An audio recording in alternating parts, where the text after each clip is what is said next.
the individuals who have joined us today. This is the second season of Make the Case competition. We had this competition starting last year, which was specific to India. This year we have expanded the scope, and this year's competition is for the entire Indian subcontinent. And we saw participants from the neighboring countries of India as well for this competition.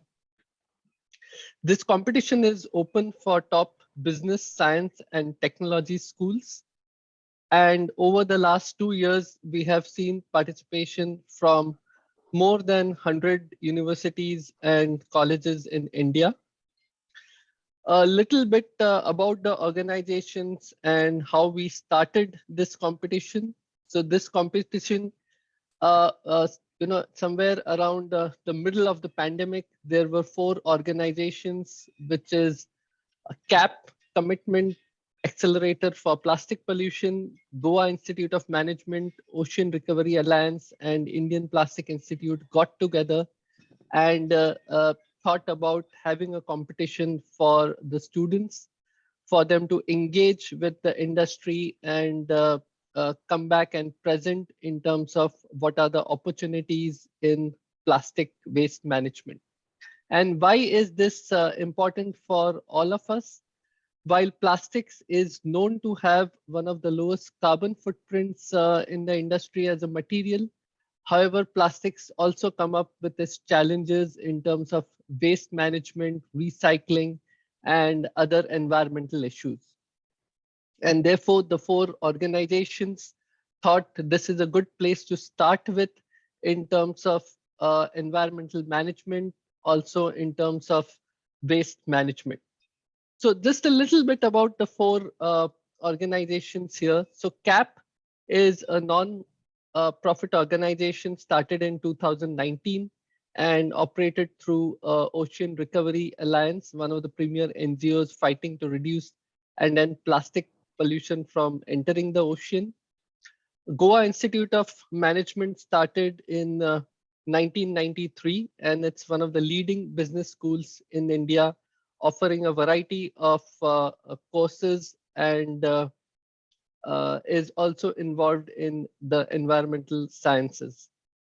Ocean Recovery is started its mission with reducing plastic pollution on land and water by creating strategic solutions for government, industry, and communities, which lead to long-term hands-on engaging business practices. And is the founder member is Doug Woodring, who will speak with us later today. And Indian Plastic Institute, which is one of the premier and oldest plastic institutes in India, based out of Mumbai. This year's competition has 3 themes, which is focused on an existing proven project program that reduces plastic waste near a waterway. That's theme 1. Theme 2 is a new recent innovation for industry to scale. And theme 3 is identify a plastic waste problem in your locality by suggesting an innovative and sustainable solution. The papers presented today will be published in the IPI journal and will be circulated throughout India and globally with references as well. So with that, I wish all the students best of luck for today's competition and hand it over to Sri Rupa.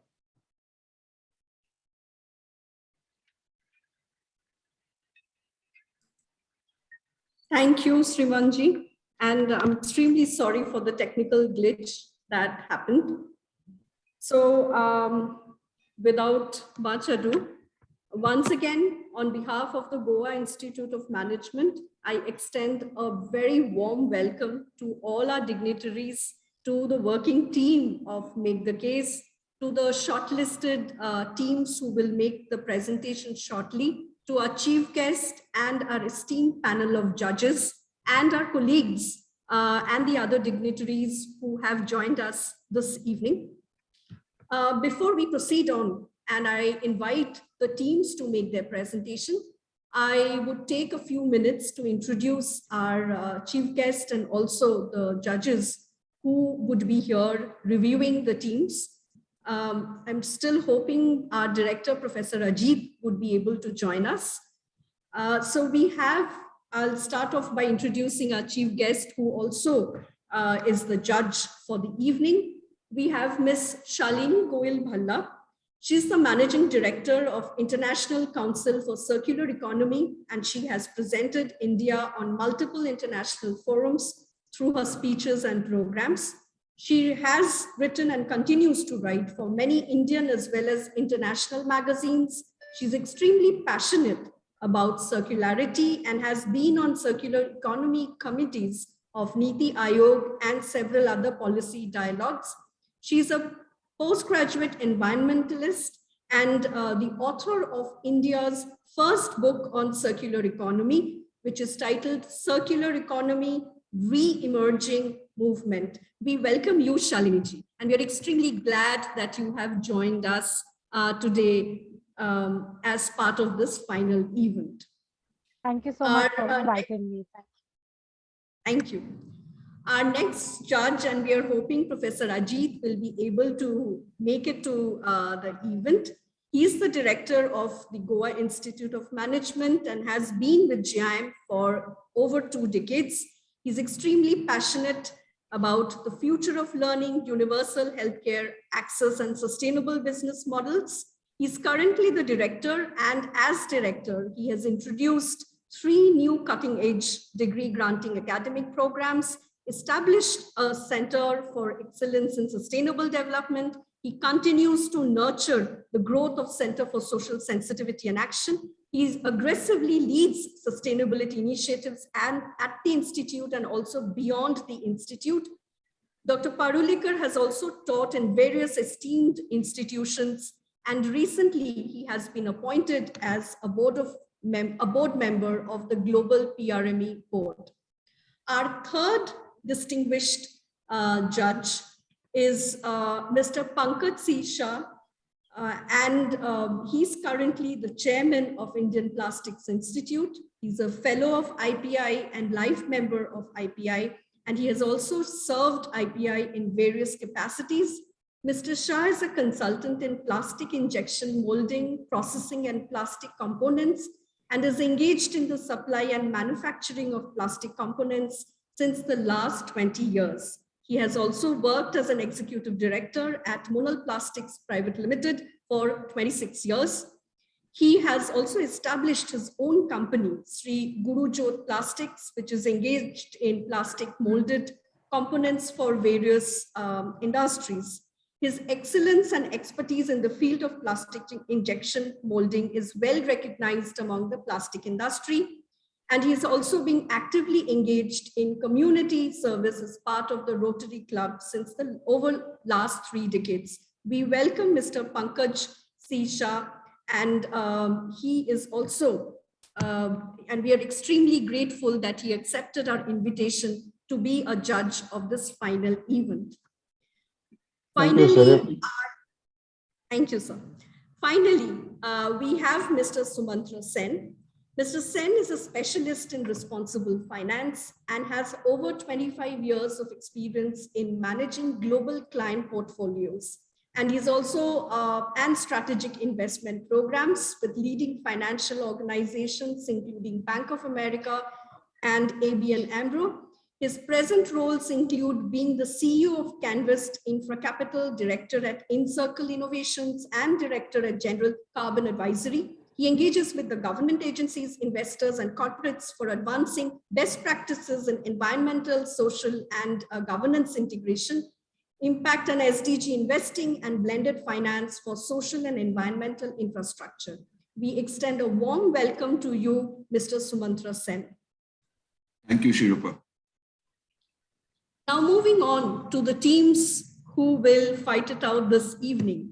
We have 5 teams. Team 1 is Plutonic, the second team, Team Moria. We have Winter Kinds, which is the third team, and Team 4 is West End, and Team 5, Chemoplast. Before I invite each of these teams to make the presentations, a few of the ground rules which I would request the teams to remember. And let me also present the sequence of the presentation. So first it would be Plutonic, then Team Moria, then Winterkinds, then West End, and then Chemoplast. We request each of the teams when they are making a presentation to switch on their videos. It always feels nice to see the faces of the people who have written such brilliant case studies and who have made it to the top 5 this evening. Now, the rules for the presenting teams: each team will get 10 minutes for presentation, followed by 5 to 6 minutes of Q&A by our esteemed judges.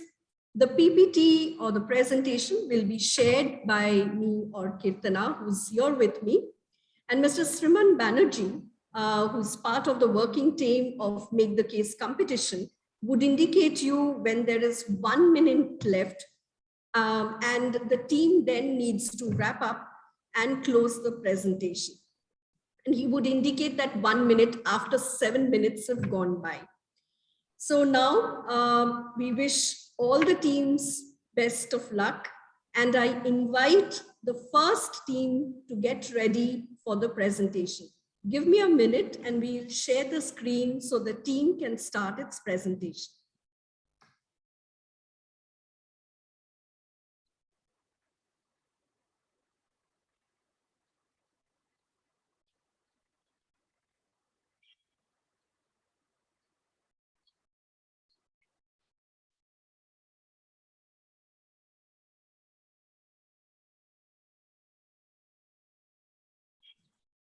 So we will now have Team Plutonic sharing, making the presentation.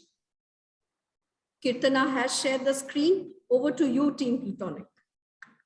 Ma'am, can we have the rights to share the screen? Sure. Thank you.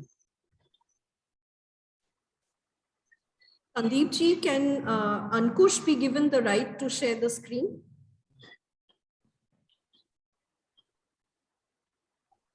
Yes, ma'am. We are given to I Ankush. think, Ankush, you have the right. So should we stop sharing and you Yes. can take over? Okay. Okay, ma'am. Thank you.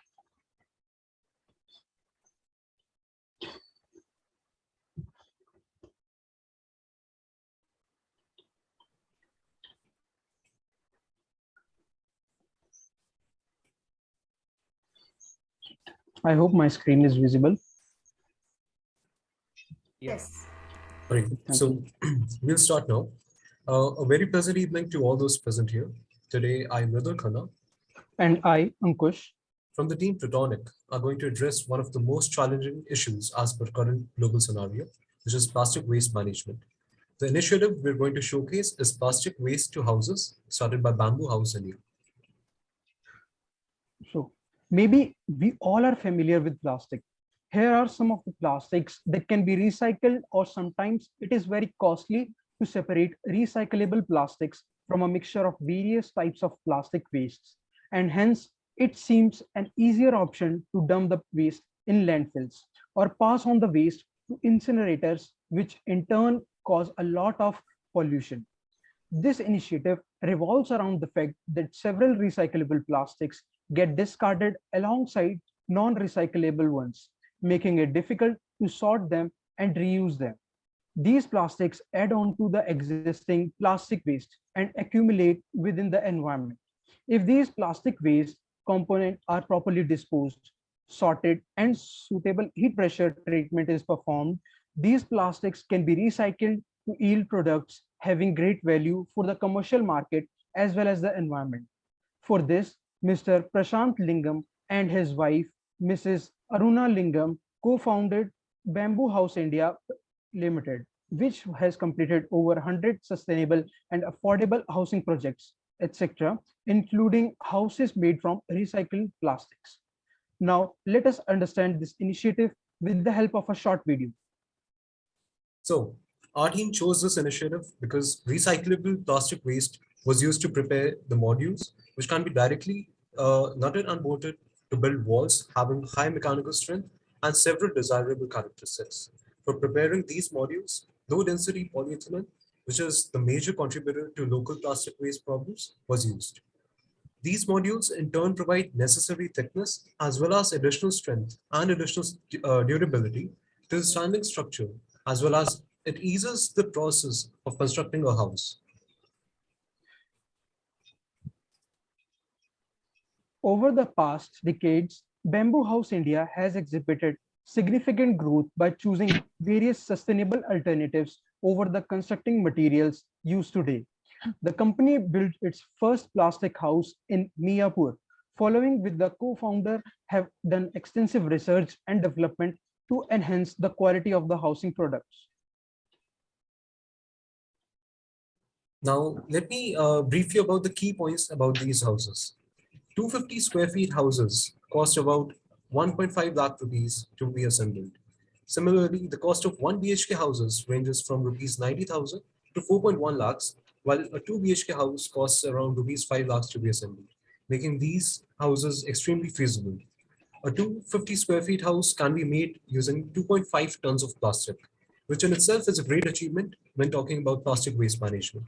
Also, single-use plastics, which are major plastic pollutants, are used here, in particular LDPE. But what makes these houses stand out from the West?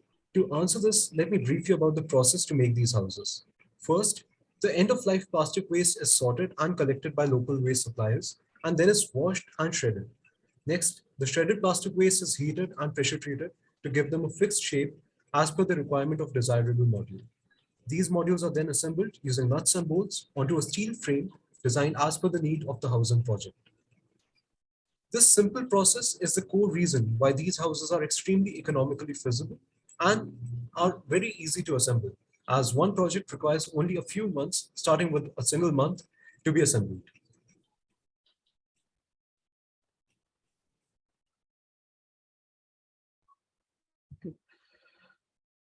So now let's talk about the uniqueness of the initiative, or about the social and environmental impact. This initiative not only focuses on solving the problem of plastic waste management, but also addresses 8 of 17th SDGs, which is no poverty, clean water and sanitation, industry innovation and infrastructure, sustainable cities and communities, responsible consumption and reproduction, climate action, life below water, and life on land, while offering a huge scope for employment. The reduction in plastic waste will ultimately beautify the surroundings for the cities, as well as the significantly reduces the chances of emission being produced during the melting and recycling process, or during incineration of plastic waste. As the majority of landfills in India are open and the mixed waste from the residents is directly discarded there, and there is no provision for separation or segregation before dumping. So there are chances that pieces of lens or glass could concentrate the light rays at a particular place, which leads to fire, resulting in greenhouse gas emissions. But as in this initiative, huge amount of plastic is used, it would somewhat reduces effect of climate change and contributes in decreasing global warming to some extent.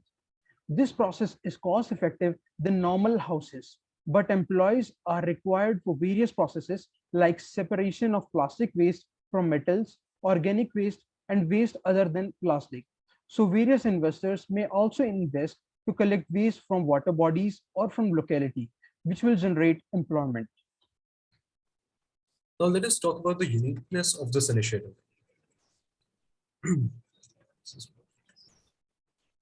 So this initiative, apart from addressing the climate change and related issues, also provides job opportunities to rag pickers while also paying them fair wages for their efforts. No harmful fillers and additives are used during the construction of these houses. This project increases the awareness among people for proper use and disposal of plastics. Reducing the pileup of waste at dump yards is another big uniqueness of this initiative. Promoting the concept of the 5 R's, that is refuse, reduce, reuse, repurpose, and recycle, is demonstrated at its best.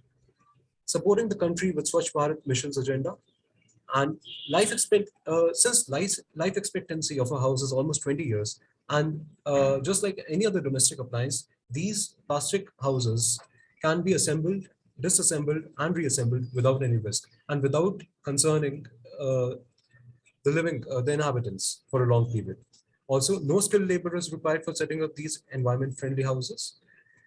Apart from this, the plastic module layer in the plastic houses prevents seepage of water within the wall surfaces, provides resistance against fire, hazardous emissions, and termites, which is very common in cemented walls.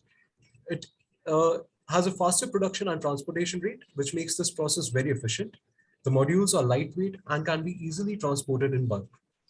The plastic modules can be made from any type of recyclable plastic waste from any source of origin. The only pre-treatment required is washing and shredding. The amount of plastic waste used per housing project is exorbitant, and this initiative is the first one to use such a large amount of plastic waste to construct houses. And this process is much more economical than normal construction techniques without the need of any skilled labor, as mentioned. Also, the plastic houses require very less to no maintenance for prolonged periods of time, saving repair costs post-construction.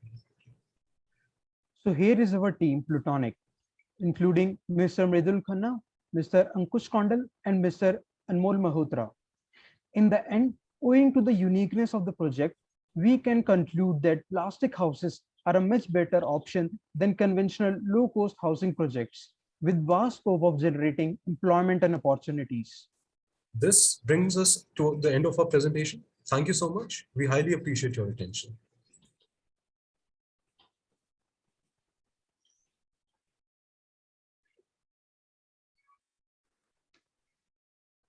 I would request the judges to ask their questions.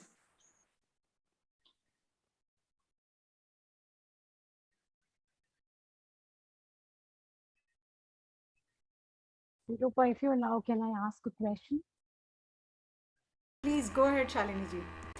Thank you. One question that comes to my mind, Team Plutonic, when you're talking about the plastic houses, is looking at the temperature in India, which is so high. How do you kind of moderate the internal temperature of the house, which is made from plastic? Well, to answer this question, ma'am, I would like to highlight one key feature of these houses, which the company in itself has stated in several videos. It's like these plastic houses provide a cooler environment within the house itself. And like due to the porous nature of certain like polymers being used, because LDP, low density polyethylene, has a porous nature, though it prevents seepage of water, it still has poor gas barrier properties, which ensures that aeration and cooling effect is ensured. And the stakeholder also have the lab reports, which you can ask them for. Yes, they've allowed, like they would be very comfortable sharing those with you. Sure. And can these houses be used for, I mean, I can see that this is one floor, but multiple floors, can you use that for multiple floors? I mean, multi-story buildings? Yes, ma'am. I'll say yes, ma'am. As these, with the help of these modules, the COVID shelter was constructed in the COVID pandemic period, and one school is also constructed in the local region. So yes, we can build floors. Yes. Sure. Thank you. So, Mridul, Ankush, one question which I think just goes with what Shalini was asking here is that from the application and from the standpoint of how do you apply this, have you sort of thought of which are the segments that you'd like to, what kind of solutions, whether it is community buildings, homes of that kind? I don't think multi-storied structure, we're talking about that here right now. I think it's the single-storied structures, the segment that you're approaching and the experience that you have of 100-odd projects. What does it tell you? I mean, what does it tell you as to where this can be applied? So looking at the majority of India's population, like the majority of India's population lives in houses that aren't very strong to withstand earthquakes and similar calamities. But when we talk about plastic modules being used as walls, we are ensuring the strength the walls require to withstand these earthquakes. also the steel framework ensures that the plastic modules don't get disassembled as easily. But the segment of India's population that I would target for these houses is the rural population that aren't living in cities, but that don't even have strength, like proper houses with adequate strength to withstand earthquakes. How about the hilly region? Sure, sir. Areas cover from the hilly region, Even those like, areas could be covered. Devasi and all, they will be more be helpful of having that kind of houses. Sir, as while building these houses, we lay a what we can say a floor. So we lay pillars, and then on the top of that we build our house. So first we do the surface, plain surface, and then we build a house on that. So yes, we can build these houses on the hilly regions also. For that we need to just plane the area.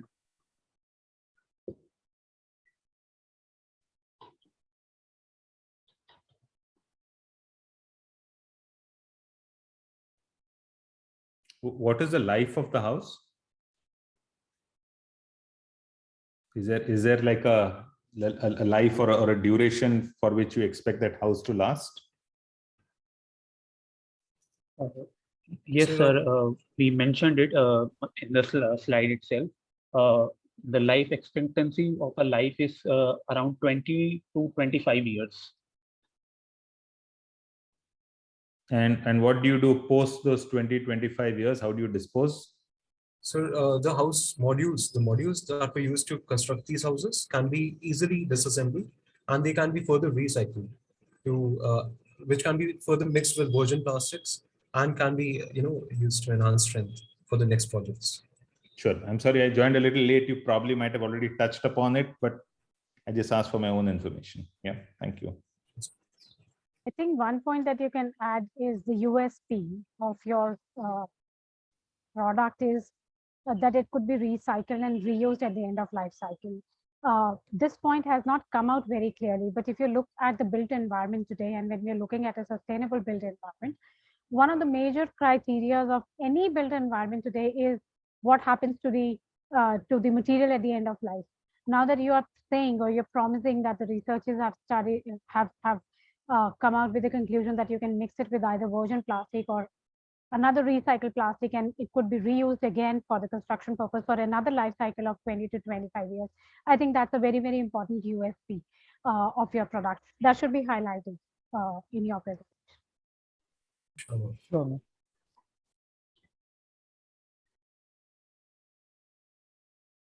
I think with the permission of the judges, we'll move on to our second presentation. Thank you, Team Plutonic. And also we extend a warm welcome to Professor Ajit Parulekar, our director. So I now invite Team Moria. Now the question to Team Moria is, would you like us to share the screen or would you want to share the screen yourself? Ma'am, we want to share the screen ourselves. Thank you so much. Okay. So do you have co-host rights? Sunesh, are we able to share the screen? Yeah, I can. Okay, we share the screen. Please go ahead. Thank you so much.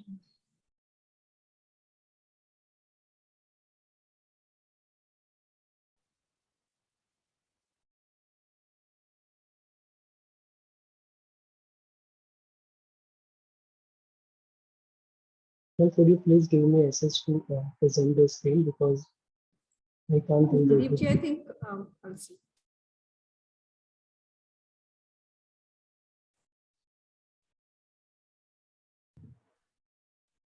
Sandeepji, you need to give Shailesh. Shailesh, you would be the one sharing the screen, right? Yes, ma'am. 1 minute, ma'am. Sandeepji, if you can give Yeah, Shailesh sure. the rights.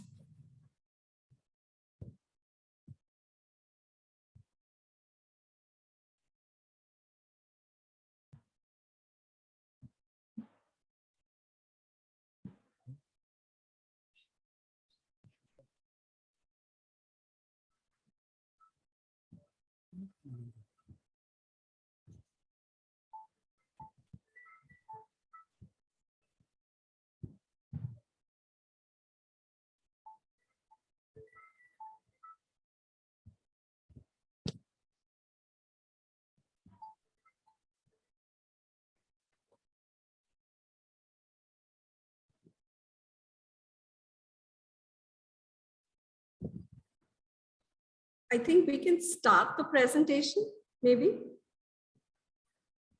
All right, ma'am, no issues. Right, so I guess we'll share the screen and you can start the presentation. Okay, ma'am. Okay. Right, yeah. Kirtana, can you share the screen?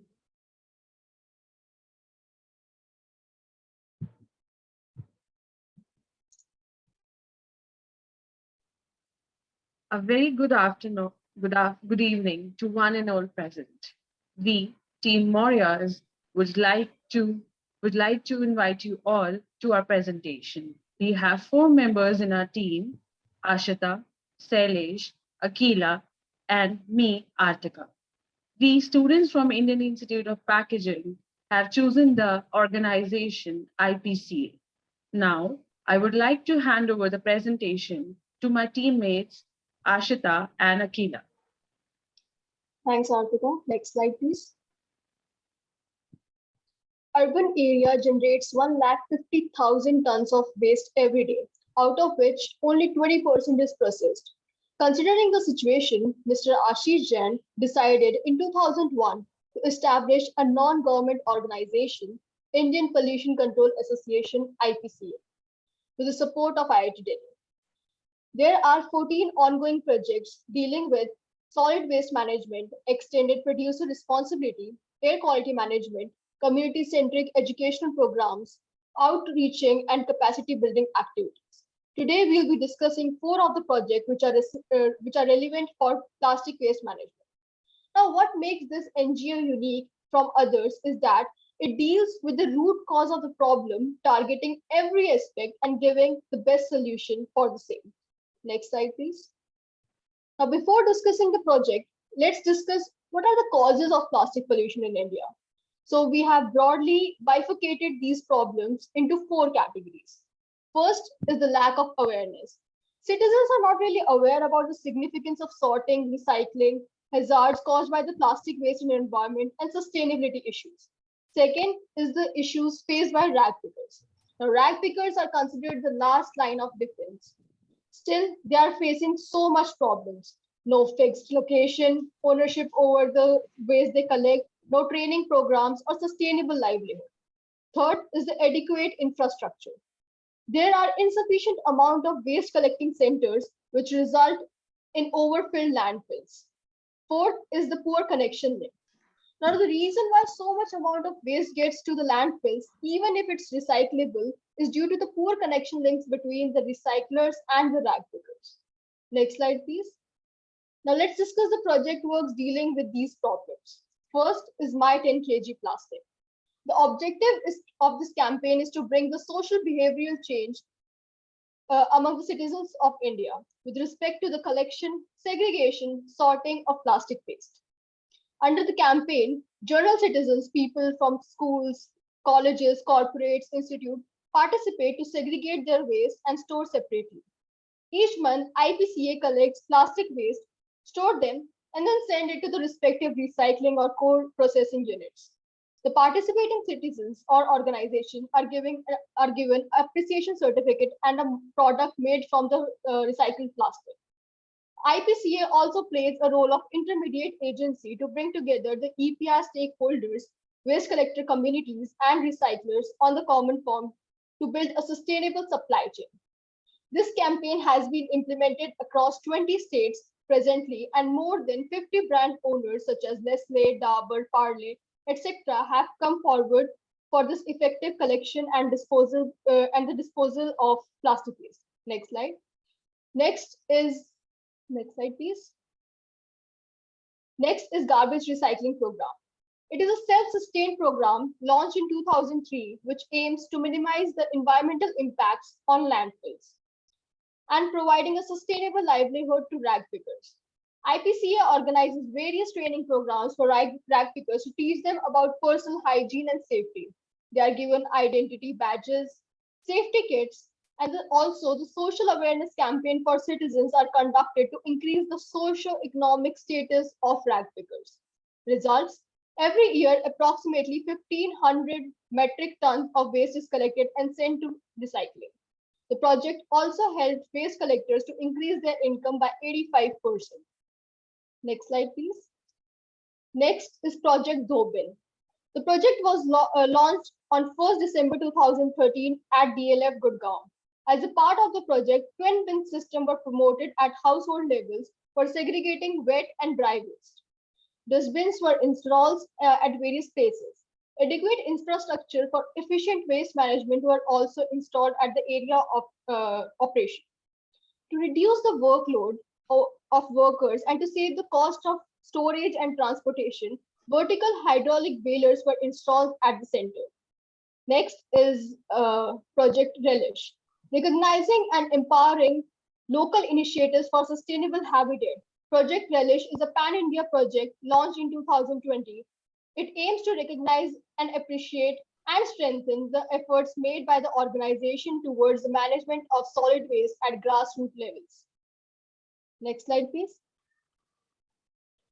So now the impacts of the initiative are as follows. First, social impact. Under the social impact, citizens were made to realize their responsibilities.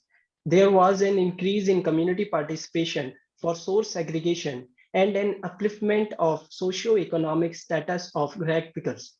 Second, economical impact. Project Relish provided the platform to other local NGOs and initiative to improve the economy, hence enhance contributing the GDP. Increase of 10 to 15% in per capita income of rag pickers through the project work. Third is environmental impact. There was a developed sustainable supply chain for plastic. Approximately 24,327 metric ton of multi-layer plastic was processed. The project work helped in reducing the pressure on landfills. Next slide, please. Now, replicability of initiative. Our work plan. First is to conduct research and survey. Now, conducting a research on which location have poor waste management and need these initiatives. For example, metropolitan cities such as Kolkata, Mumbai, which have polluted waterways need such initiatives. Next is networking. Creating a network chain of stakeholders and rag pickers of the area. Third is finance. Financing to be done through government funds and donations. Then is the pilot plan implementation through awareness programs. And lastly, expansion. So market expansion will be done according to the need. Now, the question is, how will we reduce the plastic in that area? First, by organizing the social awareness campaigns. Second, by providing the benefits to the rag pickers through garbage recycling program. Third, setting up the dry waste collection centers through Dobin project. And fourth, creating a sustainable collect back through option from My 10 kg Plastic campaign. Our resources required is collaboration with the state authorities, joining hands with local NGOs and companies, formation of communities contributing towards the infrastructural and financial resources, and the costing will be done through government fundings, donation, and sponsorship. Next slide, please. Here we are looking into the sustainable development goals, and these goals have been attained by direct impact and tangential impact of the initiatives and projects. And the solution standpoint view for the environment with the proper data and analysis has been explained over this slide. So here we have bifurcated the levels, 3 layers, like that is operational, tactical, and strategic. And this has been reviewed quarterly, monthly, and weekly. These goals. Here in the operational layer, 50% of the issue will be resolved, whereas in the tactical, 40% of the issue will be resolved, whereas in strategic, 10% of the issue will be resolved.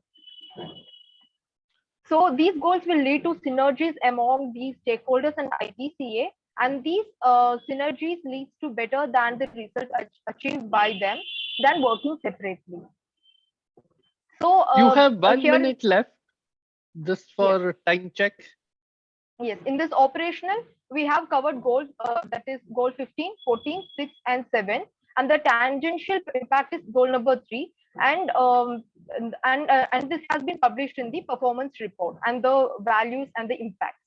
And whereas in the tactical, goal 9 and goal 11 has been is a directly targeted, whereas the tangential impacts are goal 10 and goal 1 and goal 4. And in strategic, goal 13 and 17 has been attained. And please move on to the next slide. Here, the goals have been focused, and the behavioral and the economical shift and its impact have been explained over here. And I'm going to explain few of the examples of highly focused goals that leads to the less carbon footprint on the environment. That is the collaboration with the various organizations for partnership, like IIT Delhi and Madras, and 1 lakh metric ton of waste of preventing from reaching landfills and producing emissions. And 10,000 plus track pickers provide sustainable livelihood source. So we would like to specially thank our organizers for this effort, and very special thanks for the panel members for giving us an opportunity to present in front of you. Thank you. Thank you. Thank you, Team Moria. Over to the judges for questions.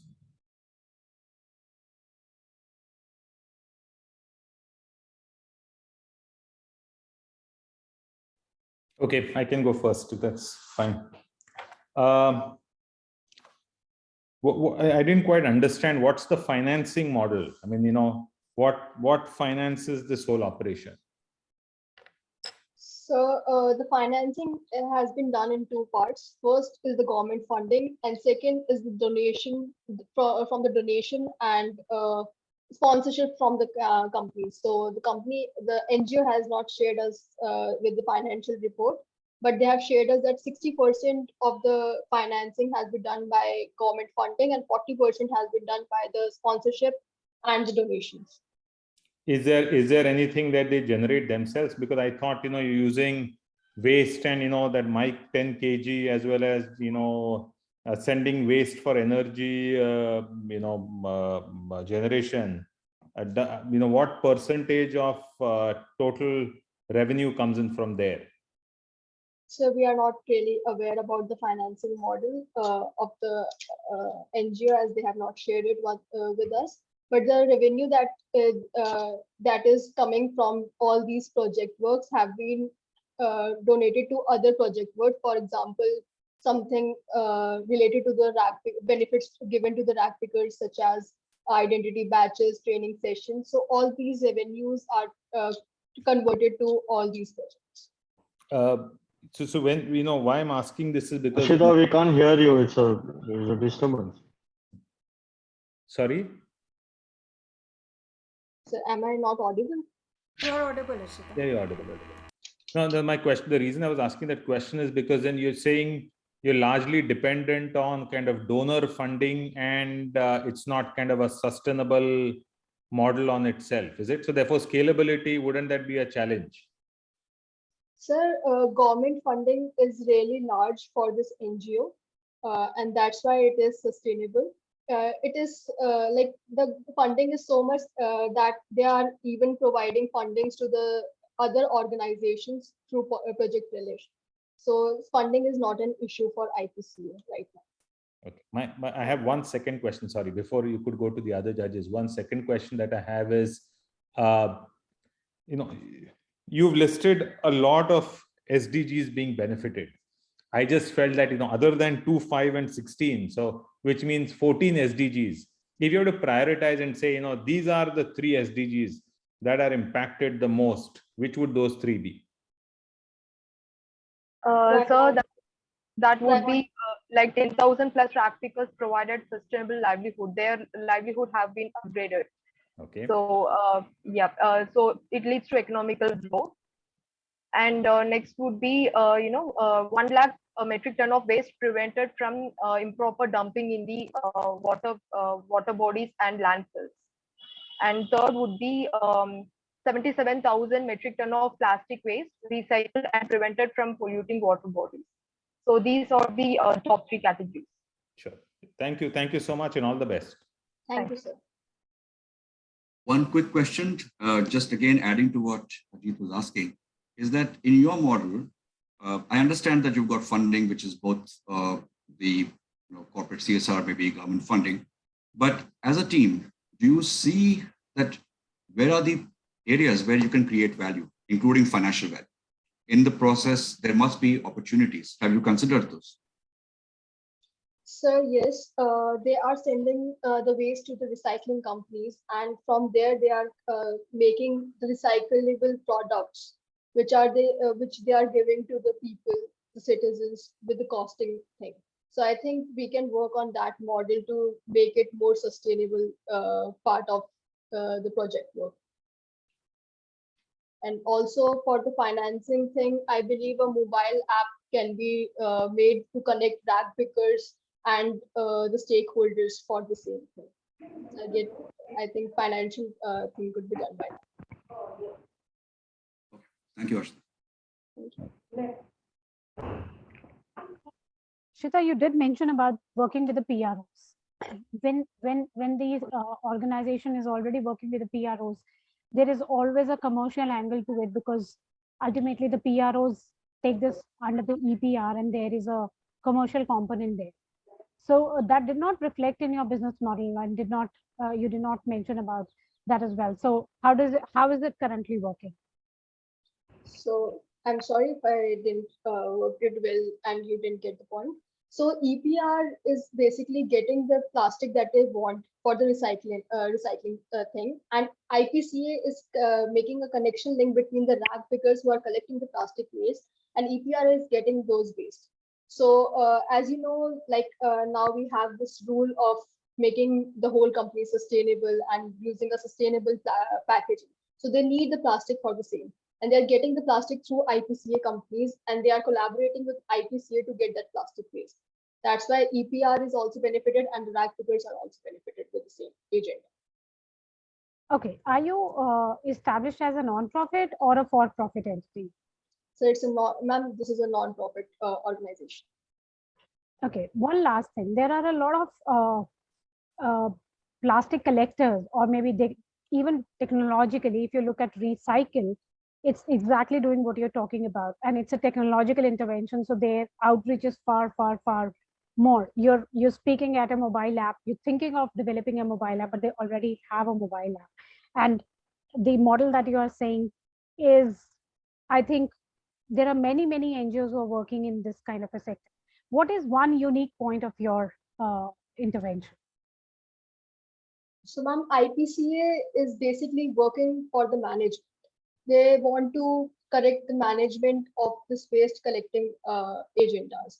So plastic is going to the landfill, even if it's recyclable part of the project. And we have like more than 50 brand owners and established brand owners are connected with us. I don't think so many agencies and NGOs have that much amount of connections that we IPCA have. So I guess that's a unique selling proposition. Sure, thanks. Adding to it, ma'am, there's also a few points which I like to add on it. Why IPCA is unique is it's because it's also creating awareness among the citizens. Other NGOs are only working with the management or the waste collection or making a new product out of plastic. But what is more important, that creating awareness among the citizens so that they also get to know about the plastic hazards. So I believe that is why IPCA is contributing a major hand in it. Thank you. Thanks. Thanks. Thank you, Team Moria. We move on to our third team, and I invite Winderkinds. And I think we'll take the liberty this time to share the screen so that we don't waste much time. Yeah, sorry, Mr. Shah.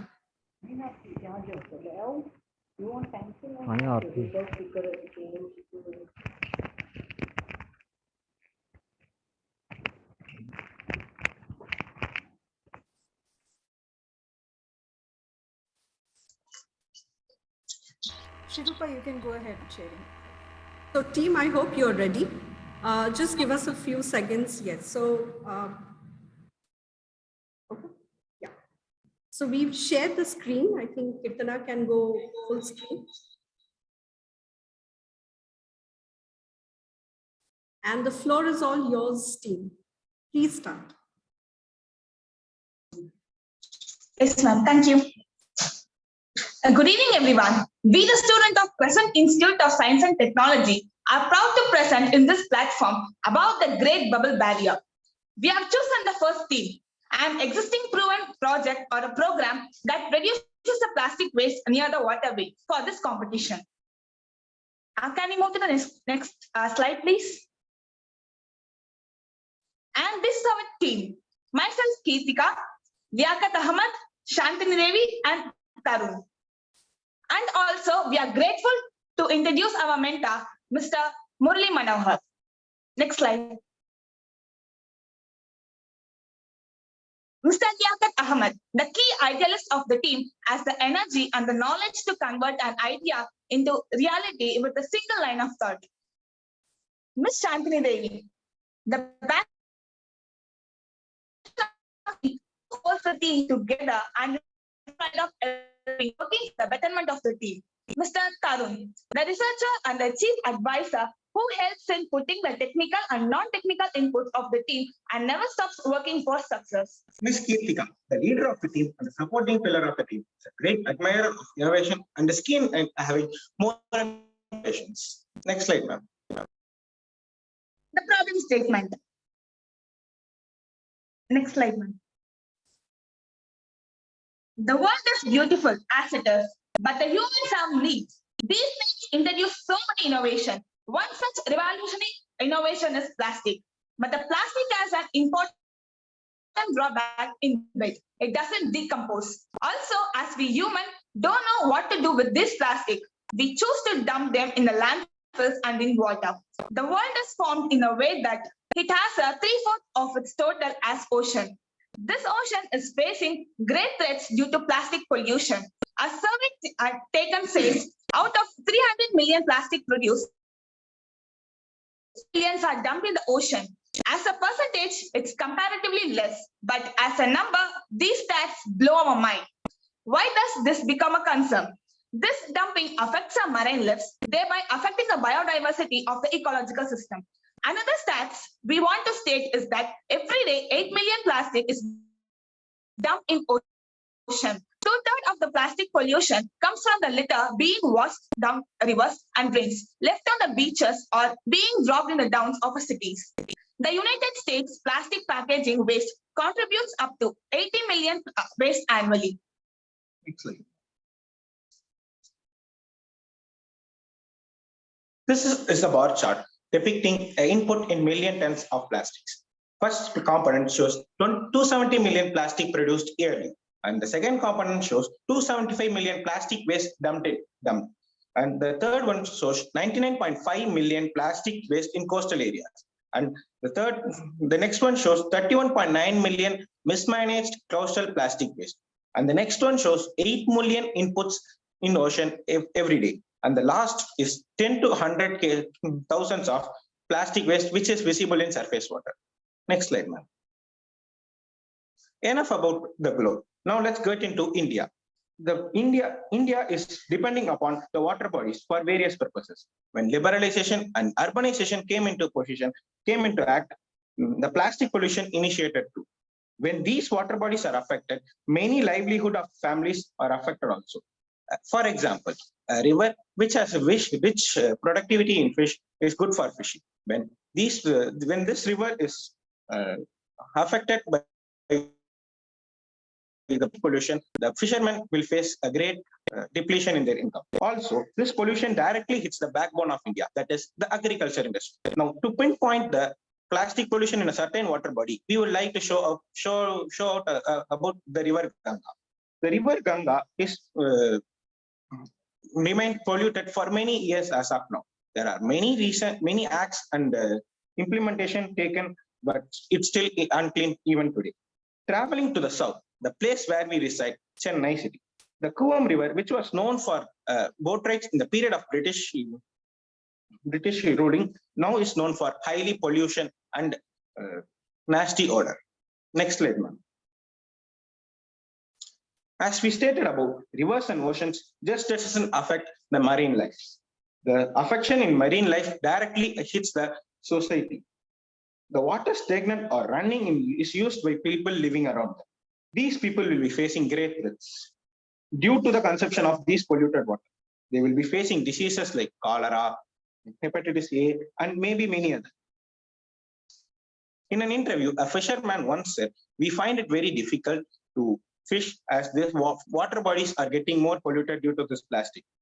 This is a result due to depletion in biodiversity. When biodiversity is affected, the ecological balance is disturbed, thereby affecting mankind in many ways. The plastic is mostly inert, but there are certain plastics which are harmful, and when exposed to heat, they release harmful chemicals, and marine life which can consume them will be affected, as well as the human who consume them. Next slide. Here's the optimistic part, solution. This problem, which is a great threat to our environment. Next slide. This problem, which is a great threat to our environment, is not something that is insoluble. There are great solutions to solve them. We have decided to propose the Great Bubble Barrier. What is the Great Bubble Barrier? The Great Bubble Barrier is an innovation by a Dutch startup in association with the Netherlands government. This Dutch innovation is implemented in a native river named Westerdorp. This is situated in Amsterdam. This initiative was founded by three friends, Annie Eveslin, Francis Zuet, and Saskia Studu. Amsterdam, being an attraction for tourists, also has tourists who use and throw plastic packages. The river faces the greatest plastic pollution. The collection of plastic waste, this has proved it can divert more than 75% of plastic waste from entering into sea. This innovation doesn't harm the marine life. The upside of this innovation is that there are no notable side effects. Next slide, ma'am.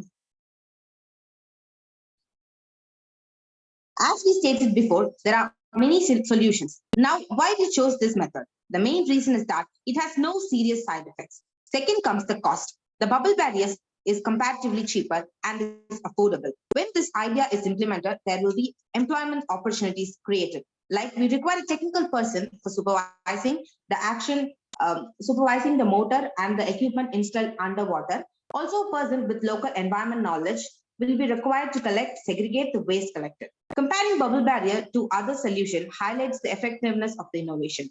The bubble barrier can work under all weather conditions. Most importantly, it will not harm the marine life. The marine life, which should be preserved, will never be affected during or after the implementation of the project. Next slide. Every innovation till date, right from fire to recent innovations like bubble barrier, is done to benefit the mankind. The implementation of bubble barrier will ensure clean and pollution-free water. When we think about India, there are a lot of people living around these water bodies. They will receive plastic-free, clean water for the use for daily purpose. This can also help economically by creating employment opportunities, as mentioned earlier. The bubble barrier will increase the oxygen content in water bodies, which will increase bioproductivity in the region. Clean water means clean ocean, which will enrich the productivity in delta regions. The plastic dumped in water bodies will be shown visibly and how much the water is polluted once this innovation is implemented. Last but not the least, the plastic pollution in water bodies can be eradicated eventually once this innovation is implemented. Next slide, ma'am. So this is the prototype model which we have done. Comparatively, it is a small scale one. This is how the bubbles work as a bubble curtain or wall to stop passing through the plastics. Basically, the bubble barrier works on the principle that an hindrance in the flow in the form of bubbles will not allow non-fluid materials to pass through it. Since it is a bubble, it won't harm the living organism under the water, and it can collect waste materials, plastics from 1 mm and above.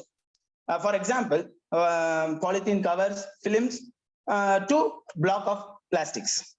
We implement a sea bin to collect and hold the plastic waste will be removed manually later with the uniform time interval. As a whole thing, this is an excellent innovation which can solve the plastic pollution in the water bodies. Next slide, ma'am. You have 1 minute remaining. Okay. So let us see the implementation. So in reality, the implementation is a little costly when compared to the after implementation. Once we have the implementation is the replication of the project which is implemented in the Vordax canal in the Amsterdam. Most importantly, this process will not disturb any life, not even the human who depend on the water bodies. We have a plan to implement this in our Kuvam River, which is located in Chennai. Next slide, ma'am. Cost. This is the roughly calculated cost structure requiring during implementation, monthly, and the cost that may vary along the course of action. This approximate will be even more accurate if you could get the exact value of all the variable presence. The electricity cost could be eradicated if we start installing solar panels. Next slide. Next slide. Next slide, ma'am. Okay. Ma'am, can you play that video, ma'am?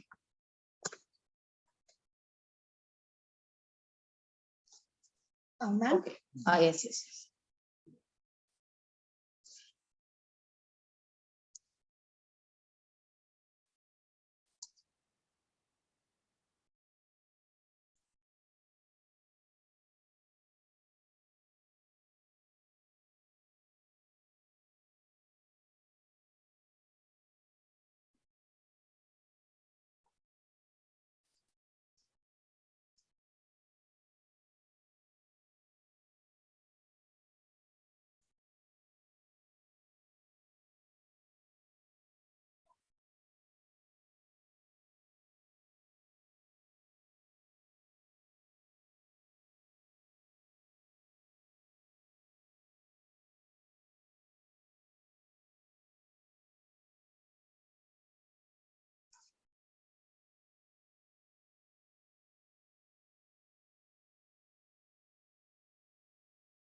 So this is the top view of the project, and you can see how the plastics are separated and collected. And this is a 2D layout of our project. Next slide, ma'am. We would like to conclude by saying thank you for being very patient right from the start to the end of our presentation. Thank you. Thank you. Thank you, team. I now invite our esteemed judges to for the question and answer round. Can I ask? Yes. Yeah. See, you are going to have an example near the Chennai Korom. How you are going? The river is flowing continuously. So, at what particular point you are going to stop with this bubble flow? So actually, it will be easy for us to implement this plan if it is not very much close to the sea and river connection points. So it will be easy for us to stop the plastic waste from flowing from the river to the sea, sir. And you have informed in the, stated in the slide that the salary will be only 15,000 rupees. So what is the man hours involved in that?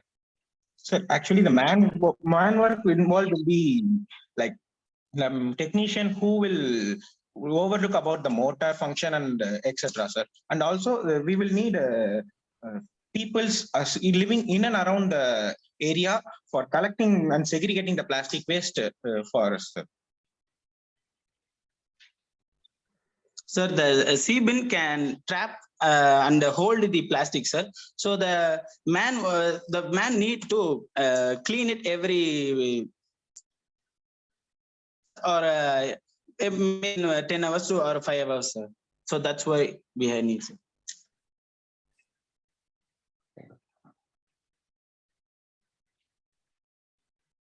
I think also, maybe Mr. Shah's question also linked to the fact that for what duration are you looking at manpower?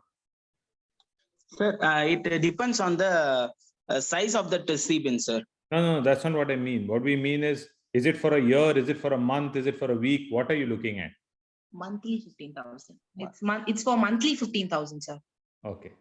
You should specify that because your other costs there seem to be one-time costs. Okay, yes, sir. Yes, startup cost is one time. My question is that only one person can operate the motor and all. How about the people who are going to collect at the other end? Correct. So people who are collecting the waste. They are the reg pickers? Are they going to get benefit by collecting and then reaching it to the centers, waste management centers? Or how you are going to plan this? Sir, basically, the 15,000 is a roughly calculated cost, sir. It will also include the wages for people like them, sir. Well, anyway, that's okay. Anyway, it's a nice idea. For all practical purpose, how it's going to function, that is to be seen. Unless and until you call us and show it in practice. Sure, sir. Sure, sir. Yeah. Thank you, sir.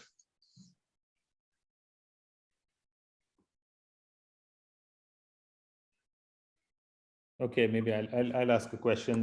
The first thing is, my compliments on the working model.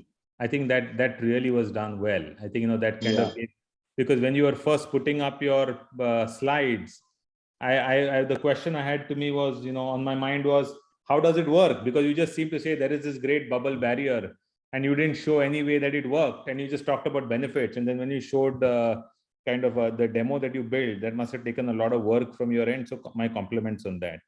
Couple of questions related to that. So whilst all these Amsterdam canals that you have, they're not very broad and they're not very deep either. Right? So I can see this working in places which is not broad, which is not deep, and which doesn't have a current. How does it work in regular rivers? Does it? Sir, actually, current is not a problem in implementation, sir. Also, broadness of a river can be shortened if the length is taken correctly, sir. We actually plan to implement it in a diagonal way, sir. So the length taken will not be that much. And depth? So basically, rivers will not be that much depth, sir. Basically, Kuam River is also not the initial. The Tarun, but what is the depth? I mean, will depth make a difference? There are rivers that are really deep. Yes, sir. We need to analyze the overall depth, sir. So we need to implant this in the depth we require, sir. Sir, initially we are planning to implement in small ponds kind of things, sir. Not exactly the huge rivers, but at some point of time, the width of the river would decrease in some point of the flow, no, sir. In that areas we are planning to install, sir. And does it have to be a still water body? If there's a current, I mean, when there's a current, wouldn't the plastic just kind of flow over your no, sir, it will not be washed away, sir. So that's what bubbles will play their role, sir. It will act as a hindrance for the plastic flow, sir. But for the water, it will not be an hindrance, since it is a since it has fluid, pores. Since it has pores in them, the water would not wash them away, sir. The water would freely flow into them. And the great bubble barrier system, have they commercially implemented it anywhere? I mean, other than that, the experimental thing done at the Westerdock Canal, do they have any other places that they've done this that you're aware of? No, sir, not other than Amsterdam, sir. Sir, it's not experimental, sir. It's a working model. It's a working model, sir. There. Okay. But that's the only place that you're aware of. Yes, sir. Actually, they are planning in 5 years in future. They are planning to implement it in every country, sir. Okay. Fine. Thank you. Thank you, sir. Just a quick one here. Even this one is not very old, right? The pilot at Amsterdam is just about, what, 2 years old? Yes, sir. And also what I understand is that even this initial one is not like insignificant in terms of investments. So is it that the one that you are choosing is like really focusing on a very small pilot here? Because I can see a huge difference in the investment, what has been made there and what you are intending to make. We are intended in a small scale only, sir. Yes, sir. Small scale and sustainable, sir. I'm asking that because it is really significant. So whether that will have any implication on the effectiveness of the project. Yes, sir. If the effectiveness will be high compared to other solutions, sir. Since recycling also plays a role in here, so we feel that it will be highly effective, sir. And in case what Ajit was mentioning, in case you are able to analyze that depth, etc., and you want to take it further, so have you thought about that? Suppose it works across, width and depths of different rivers that you have. Are you all looking at it as to how would you like to, organize investments, scale it up? Yes, sir. We are looking forward for increasing the implementation in many areas, sir. So if we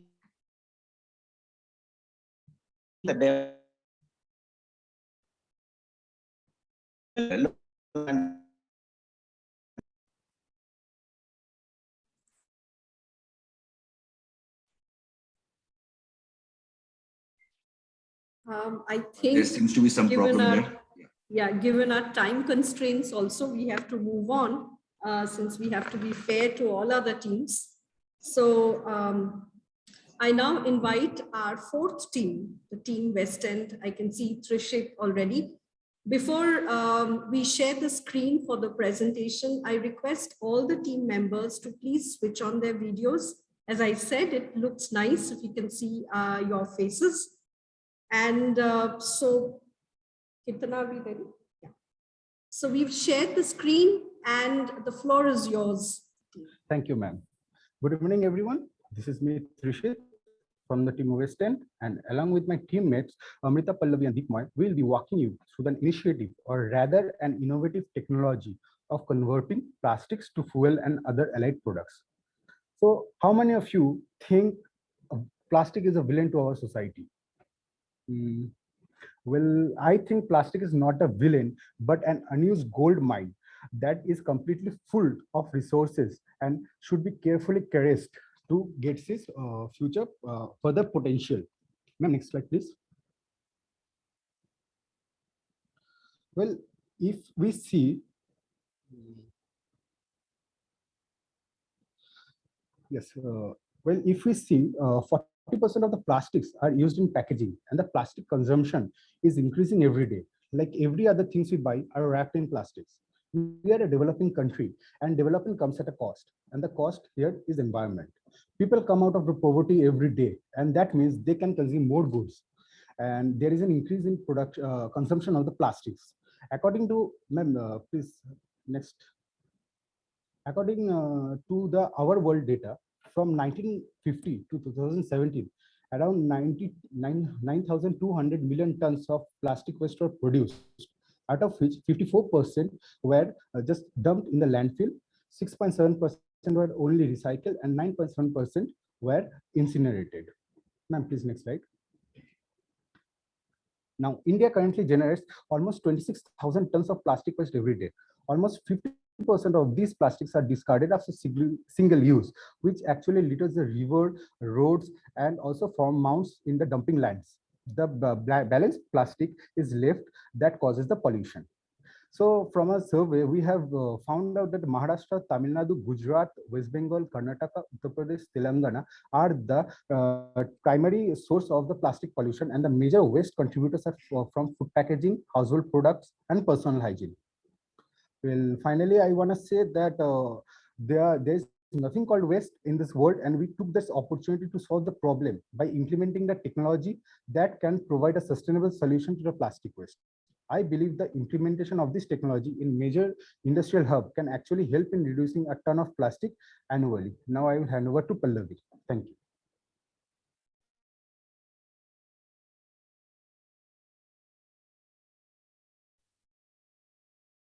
Good evening to my respected panelists.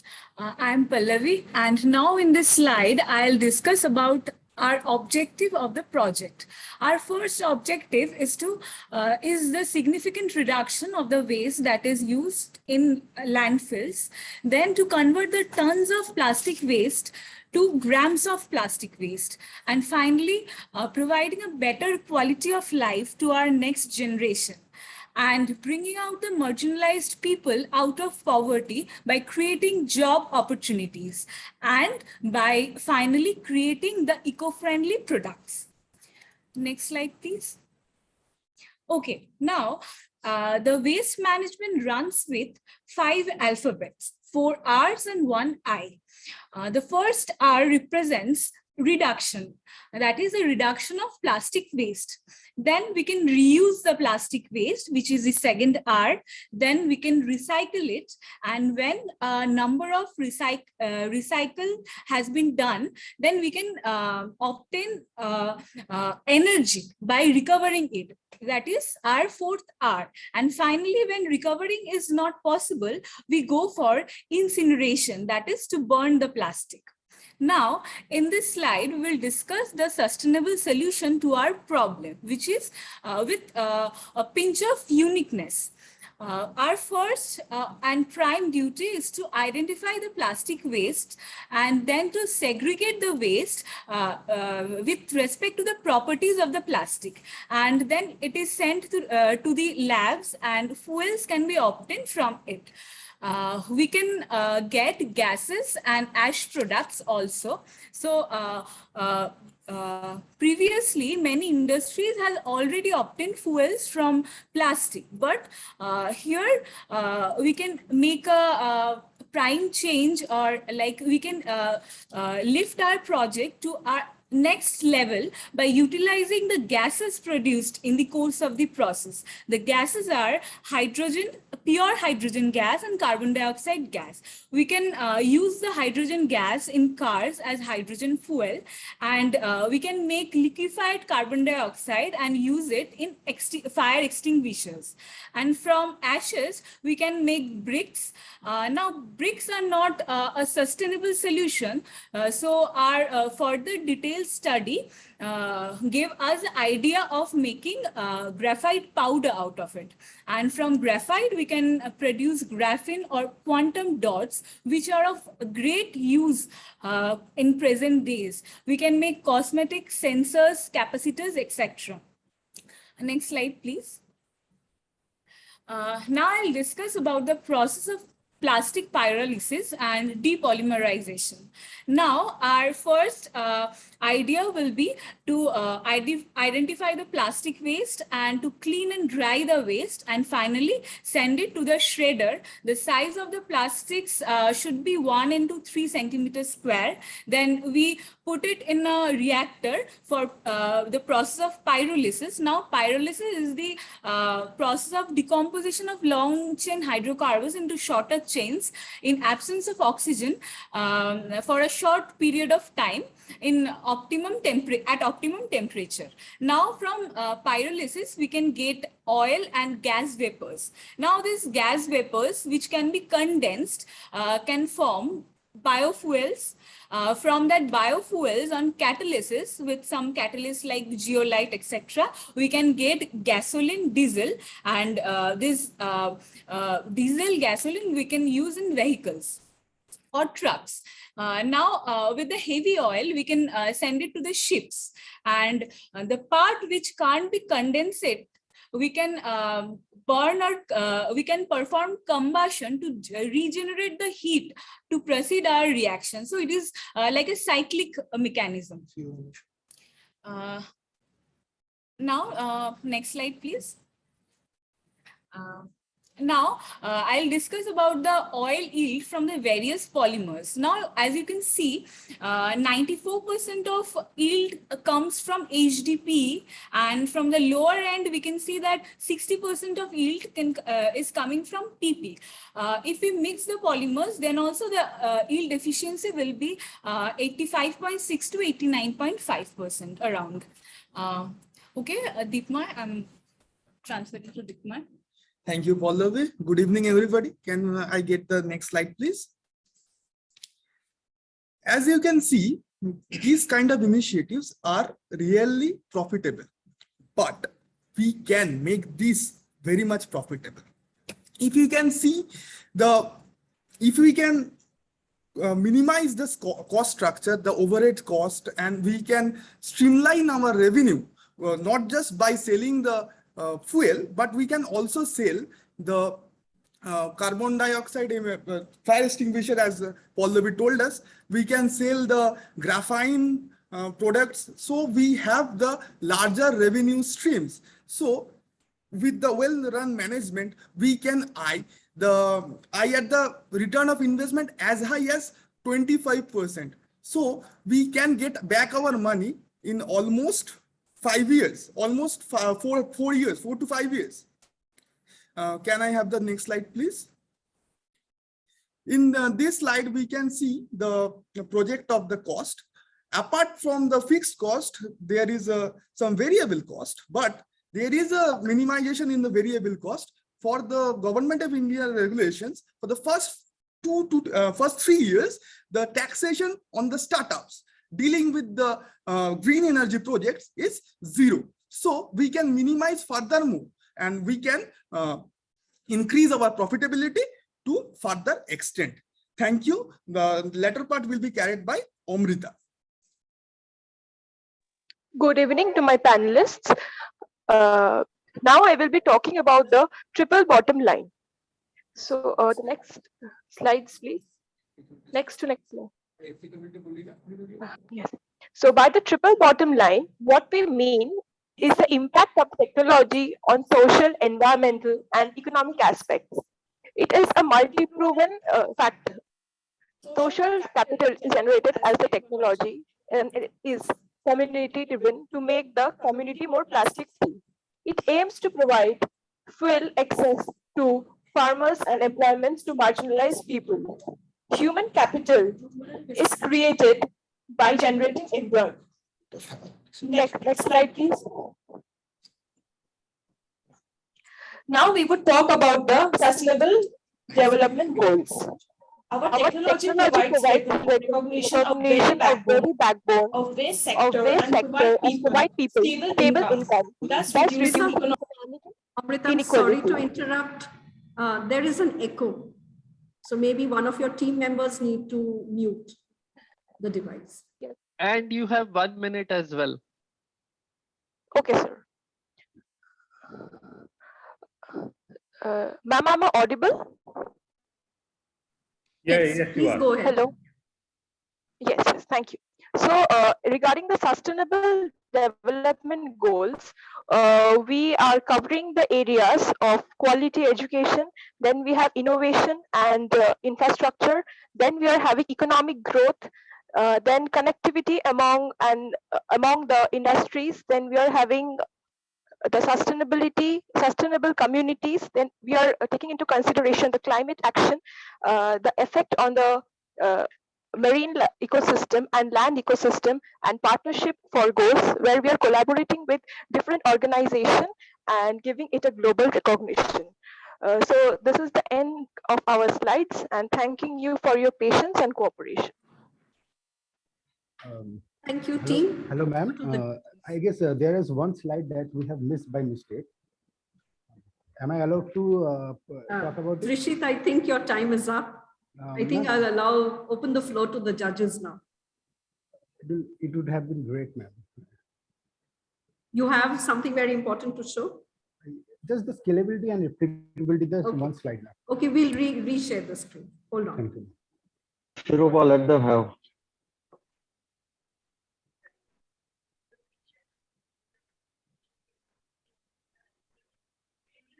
Yeah, the 10th number slide.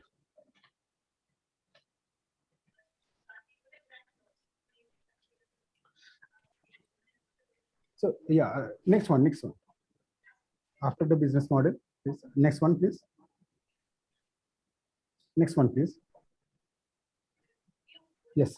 Now replicability can be of two ways. partnering with the local bodies, which will narrow us down to focus only on the core operations of the conversion of waste into products or manufacture customized products and provide waste management solutions to the client. But to scale up, there are certain challenges that we need to overcome. Strong local expertise and regulatory measures, establishment of robust waste collection, creating polyfill marketplace, and risk of product being misuse. Ma'am, I have just told you this. Thank you, Trisha. Thank you. Thank you, ma'am. So once again, I invite the judges for their questions. You have shown the investment to almost near about 5 crores. And the return on investment, you are talking about 4 to 5 years. So can you rework on that? Because no financial institution or any business person who shows the interest in this can wait for such a long time on ROI. The model is good. And the second thing that, in past, one organization who had tried to convert the creating the production of the oil and diesel and all, but they are not fully successful. So have you worked on that?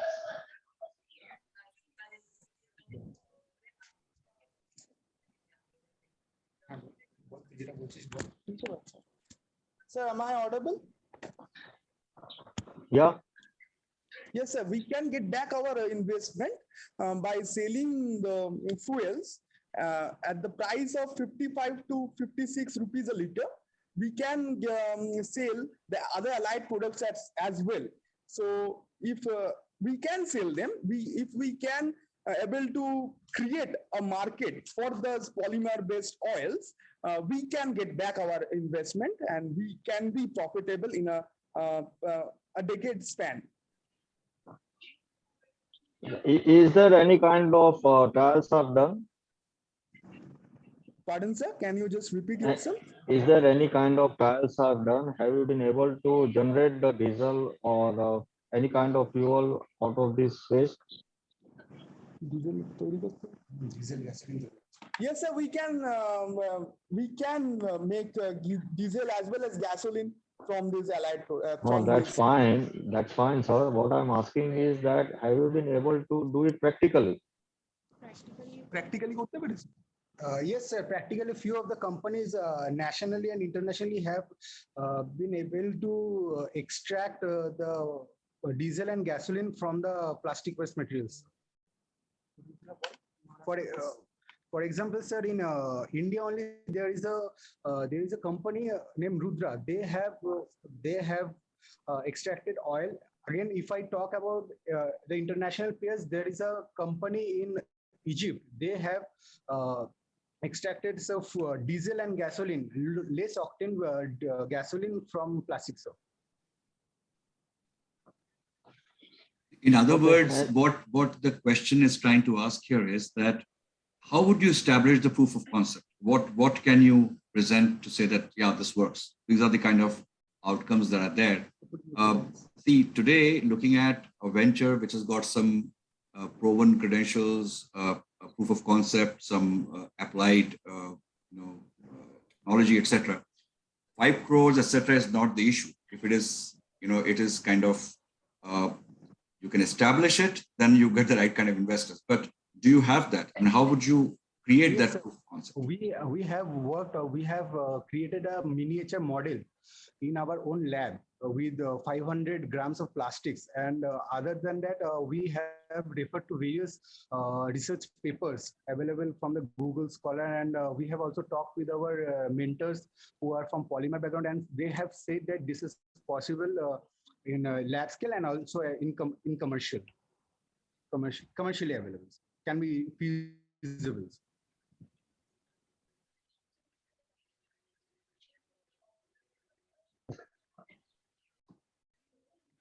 Can I come in?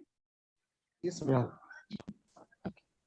You did mention about in your business model, you're mentioning that you will get some subsidy from the government because of the green hydrogen or the green fuel. But since pyrolysis is just a part of your entire thing, do you think that the subsidy would be applicable to the business? Ma'am, the government recently is aiming to become Atmanirbhar. So, and the government is highly focusing on the startups. And our startup is not only based on pyrolysis, but it is also promoting them circular economy, which the government is really focusing on. Right now, our transport minister is promoting the hydrogen-based cars, energies. So what should I say? You're confident that you will get that subsidy? Yes, ma'am, we are confident in that way. We are confident.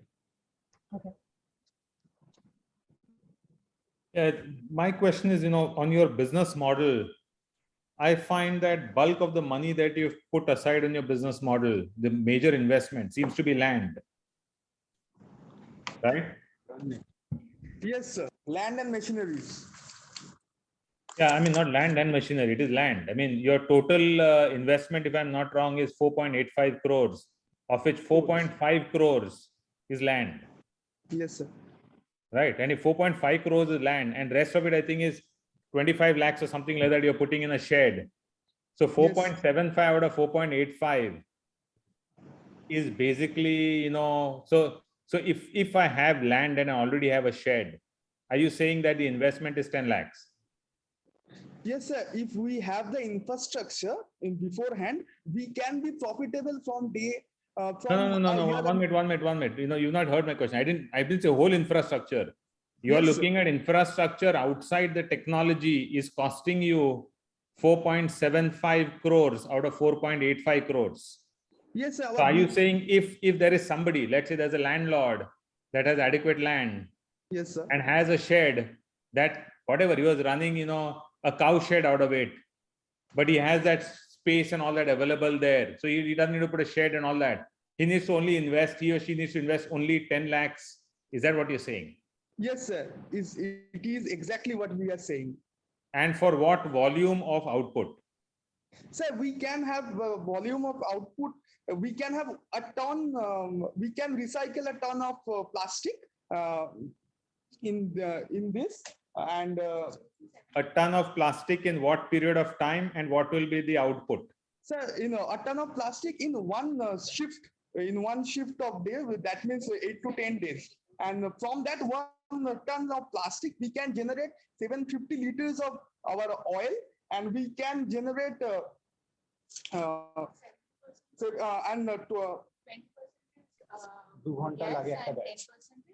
yes, sir. We can have 750 liters out of oil, and we have CO2 bottle. Yes, sir. We can have 70% of oil, 20% of gas, and ash content. Okay. And what is the margin you expect to make on the oil that you're going to sell, or on whatever is your output that's going to come out? Sir, out of the total output, we can sell as high as up to 80% of the oils we can sell. What I'm saying is, I don't know, your model, I think you need to get that right, because I think there is something not quite right. With a 4.85 lakh, 4.85 crore investment, it'll take you 5 years to get the money back. And now if I already have land, and land that I'm not using, it should ideally be then in 3 months. I should have all the money recovered.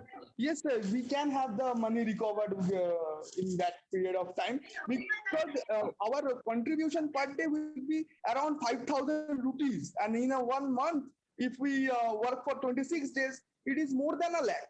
So we can get back our investment if we have the infrastructure beforehand. Do you say that in infrastructure, have you calculated the cost of the machinery involved? Yes, sir. In that 10 lakhs, we have the machinery covered. In 10 lakhs, you can have that machinery which can produce this gas and the diesel and separating Yes, it out. we have that technology that can produce that particular amount of oil and gas and that particular amount of money. What is this machinery? I'm thinking, a quick search tells me that you must be requiring high temperatures, right? Maybe 400, 500 degrees at least, maybe more than that. So what is the machinery? I mean, yes, sir. We have to combat that particular thing, and we can combat it by using certain kind of catalyst. If you have any kind of question about this particular region, although we can answer you. Okay. Thank you, team. We are really run out of time. I'll now invite the last team, Chemoplast. Team, if you can switch on your videos.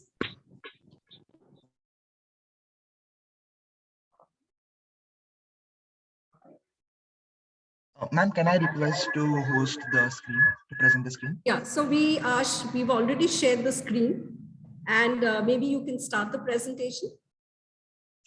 Okay, ma'am. Please go ahead. Good evening, brothers, organizers, and one and all present over here. Our team, Chemoplast, would like to present the project Ecosys, which falls under theme 2. It primarily focuses on reducing plastic packaging waste. This is the roadmap that we slide change. This is the roadmap that we would be following for today's presentation. To give a brief background about Ecosys and its uniqueness, I would like to hand over the stage to Shrish. Thank you, Lakshay. Slide change, please. So, slide change next. So, yeah. So, before we start with the background, let's look at the following image. Doesn't it look like an iceberg floating in the chilled water of Antarctica? Yeah, but sorry to break it to you, but it's actually 2 plastic bags floating around in the ocean. This is not just an image, but it is the harsh reality of today's world.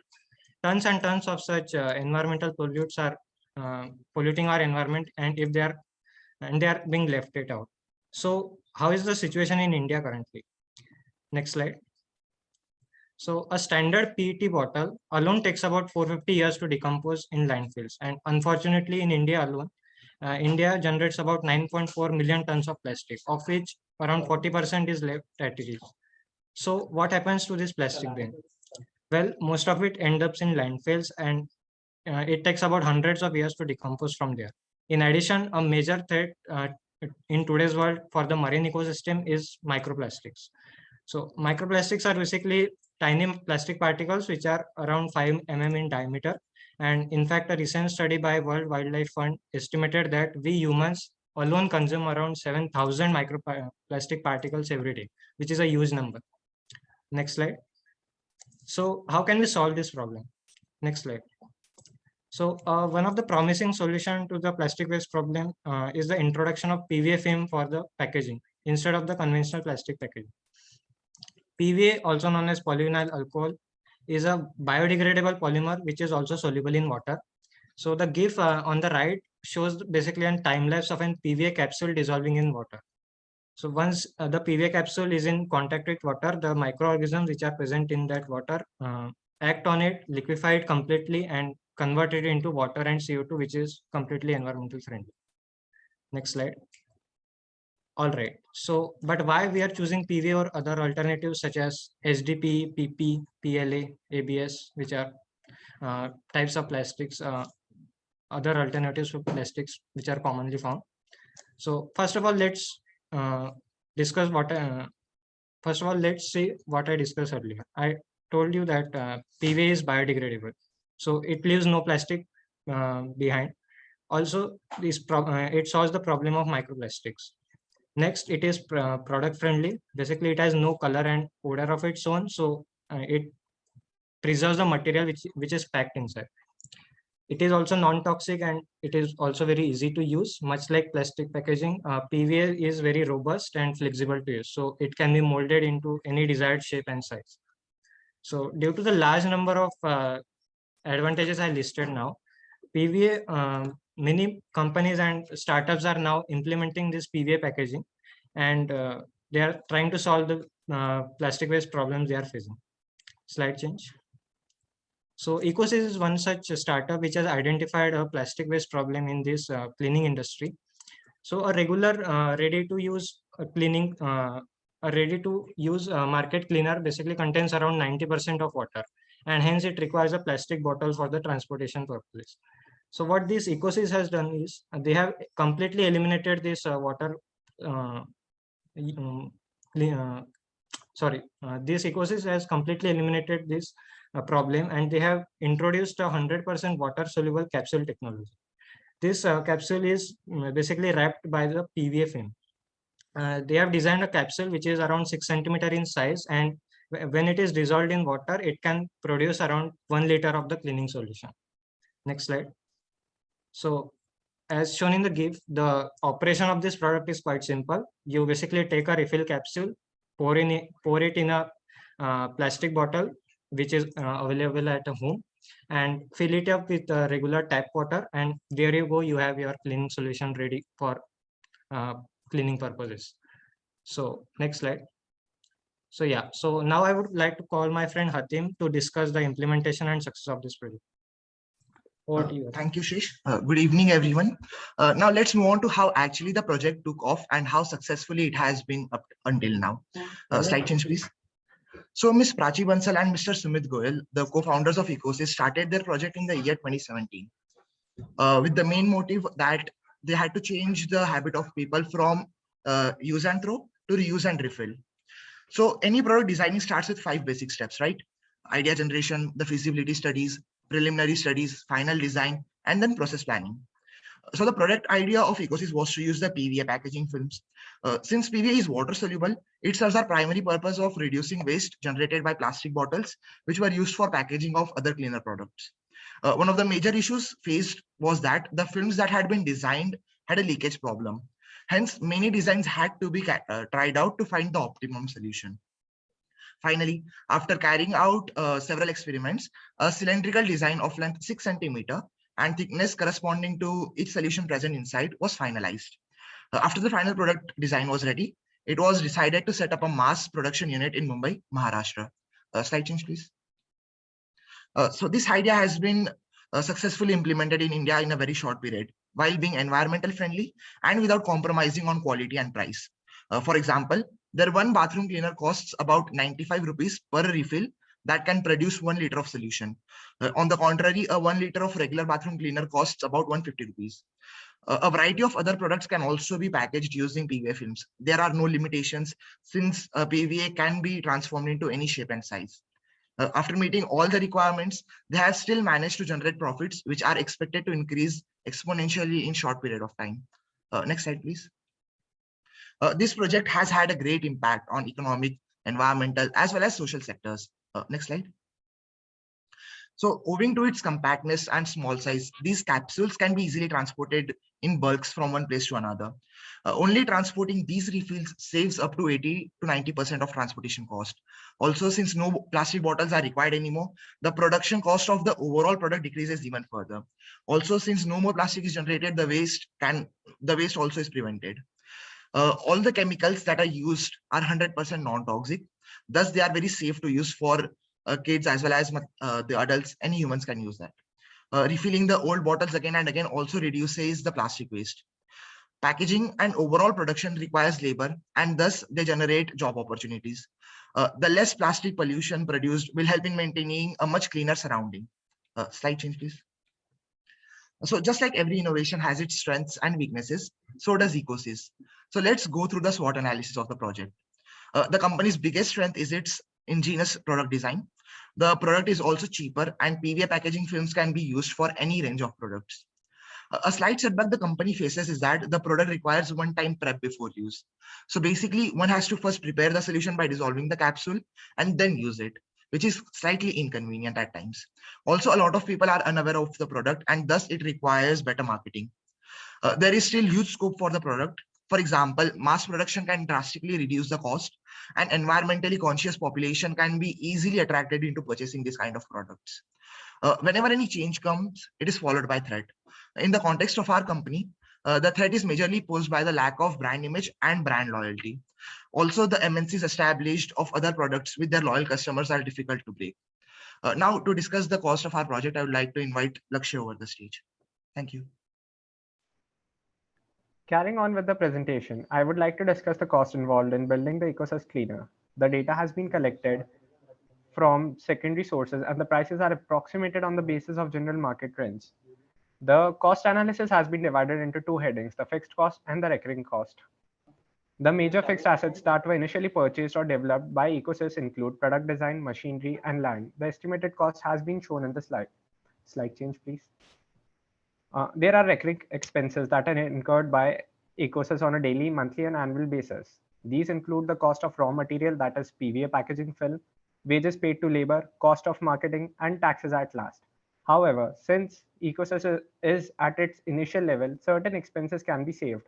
Like initially, marketing can be done using social media marketing platform. Tax benefits can be claimed like for a startup. There is a 3-year tax holiday in a block of 7 years and other benefits for a startup can be claimed. Slide change, please. Now, I would like to discuss the scope and cost of replicating this idea for other products. Slide change, You please. have only 1 minute remaining, Lakshay. Okay, sir. As we have seen example of Ecosys, like PVA packaging can be used for almost all the products. Hence, we propose that it should be used for shampoo bottles as it contributes a lot to the plastic waste. Slide change, please. Certain additional resources might be required for implementing this idea. Some of which are listed over here, non-monetary resources like access to research, literature, mentorship, support from government, and if government can make the MRF's data of waste collected public, then it would help companies to analyze which kind of product generate the greatest plastic packaging waste, and the companies can focus on building substitute of the packaging of the same packaging. Slide change, please. The monetary cost is listed here. It is almost similar to the Ecosys as we are expanding, so it is almost the same. Slide change, please. Future impacts. Slide change, please. Each PET plastic bottle generates approximately 360 grams of carbon footprints. By using Ecosys refills, per household can save approximately 11.5 kgs of carbon footprint. And as discussed earlier, the same idea can be shifted to plastic sachet and bottles that are used for shampoo and conditioner. Slide change, please.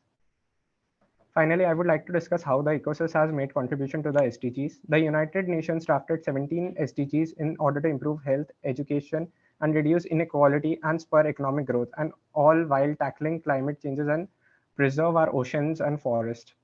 Ecosys has contributed to majorly 4 SDGs, sustainable cities and communities by choosing PVA, that is cleaner and greener alternative for packaging, responsible consumption and production by deploying principles of DFE, design for environment during their production designing, life below water by reducing micropollution, and life on land by reducing plastic waste. Slide change, please. These are the references from where we have collected our data, and apart from this, we had a meet with the Ecosys co-founders. Slide change, please. Thank you for your attention. Thank you, team, for your presentation. Invite judges for their questions, and also a gentle reminder that as soon as this round is over, please submit your score sheet. Over to you, judges.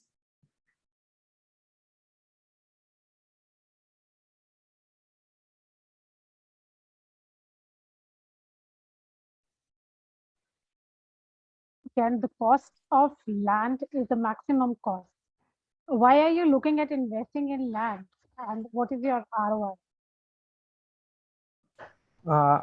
Basically, I agree that the cost of land is the maximum over here. If we have that already, like if we have land and infrastructure with us, then I think a lot can be saved, though that was the part of fixed asset cost. Other than that, recurring costs were mentioned in other slides, but they cannot be predicted like accurately as the change in recurring costs are very dynamic. So we listed the major costs, and that included land. But yes, if we have landed with us previously, like before starting, then we can save a lot on this. If you minus the land, then what is your ROI? ROI would like how much time will it take for you to make money on your investment? Like talking about the unit economics, it is positive. Like we would start, if we start selling it, we would generate revenue from the very first day. It is related to the marketing expense and spreading awareness. Like if we are able to attract consumers and convince them to buy our product, then it is sure enough that as we will scale up, we will be generating more and more revenue. The exact year, like the amount of time taken cannot be told, as Ecosys had started in 2017 and we observed them only. But since they encountered this COVID phase, they couldn't sell as they had expected to. So there is, we don't have exact idea about like the return on investment, but yes, the unit economics is definitely positive, and hence we see that the revenue would be large in the coming future.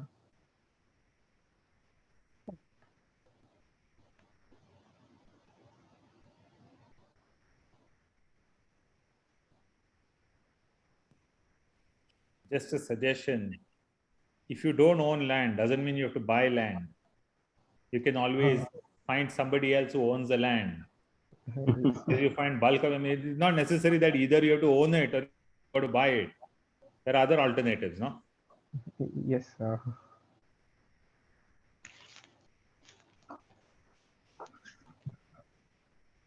Nothing else from my side.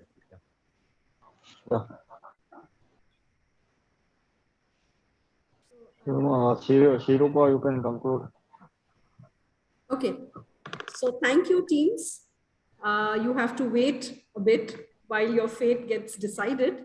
Request judges to share their scores with us. Moving on, as I had mentioned earlier, we are very happy to have Shalini ji as our chief guest. I would now invite Shalini ji to share her thoughts on the competition and of course on circularity and the challenge of plastic waste in India. Over to you, Shalini ji. Thank you, Shri Rupa ji.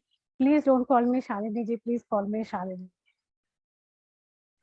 I believe I'm the youngest and I'm thankful to be in this August gathering with Mr. Shah, Mr. Sen, Ajit sir and all of you. So my heartfelt thanks to Director Professor Ajit Pyrolysis sir. I was not able to meet you when I came to your college, so I think this is a good time to connect with you virtually this time. Your team at GYM, which is very passionate about every work that they do, and it's always an honor to interact with your team.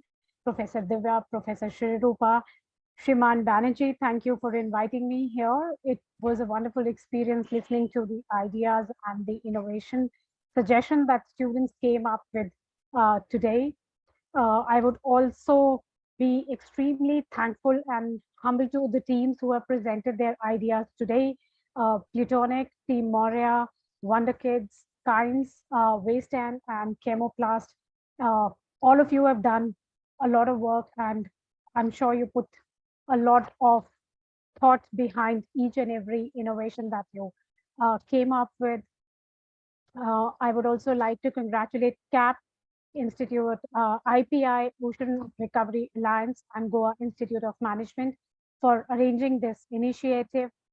I'm glad to see that there are certain initiatives and suggestions given by the team, and I wish them luck for all future endeavors while the other judges are submitting their numbers. I was asked to submit them before that, so it was very hard for me to kind of listen to you and also fill up the sheet simultaneously. Well, I believe when we talk about entrepreneurship, when we talk about the dream of our Honorable Prime Minister to work on innovation, successful business models and successful innovation, always allow to add value to the businesses to increase not only their profits, but also innovate well.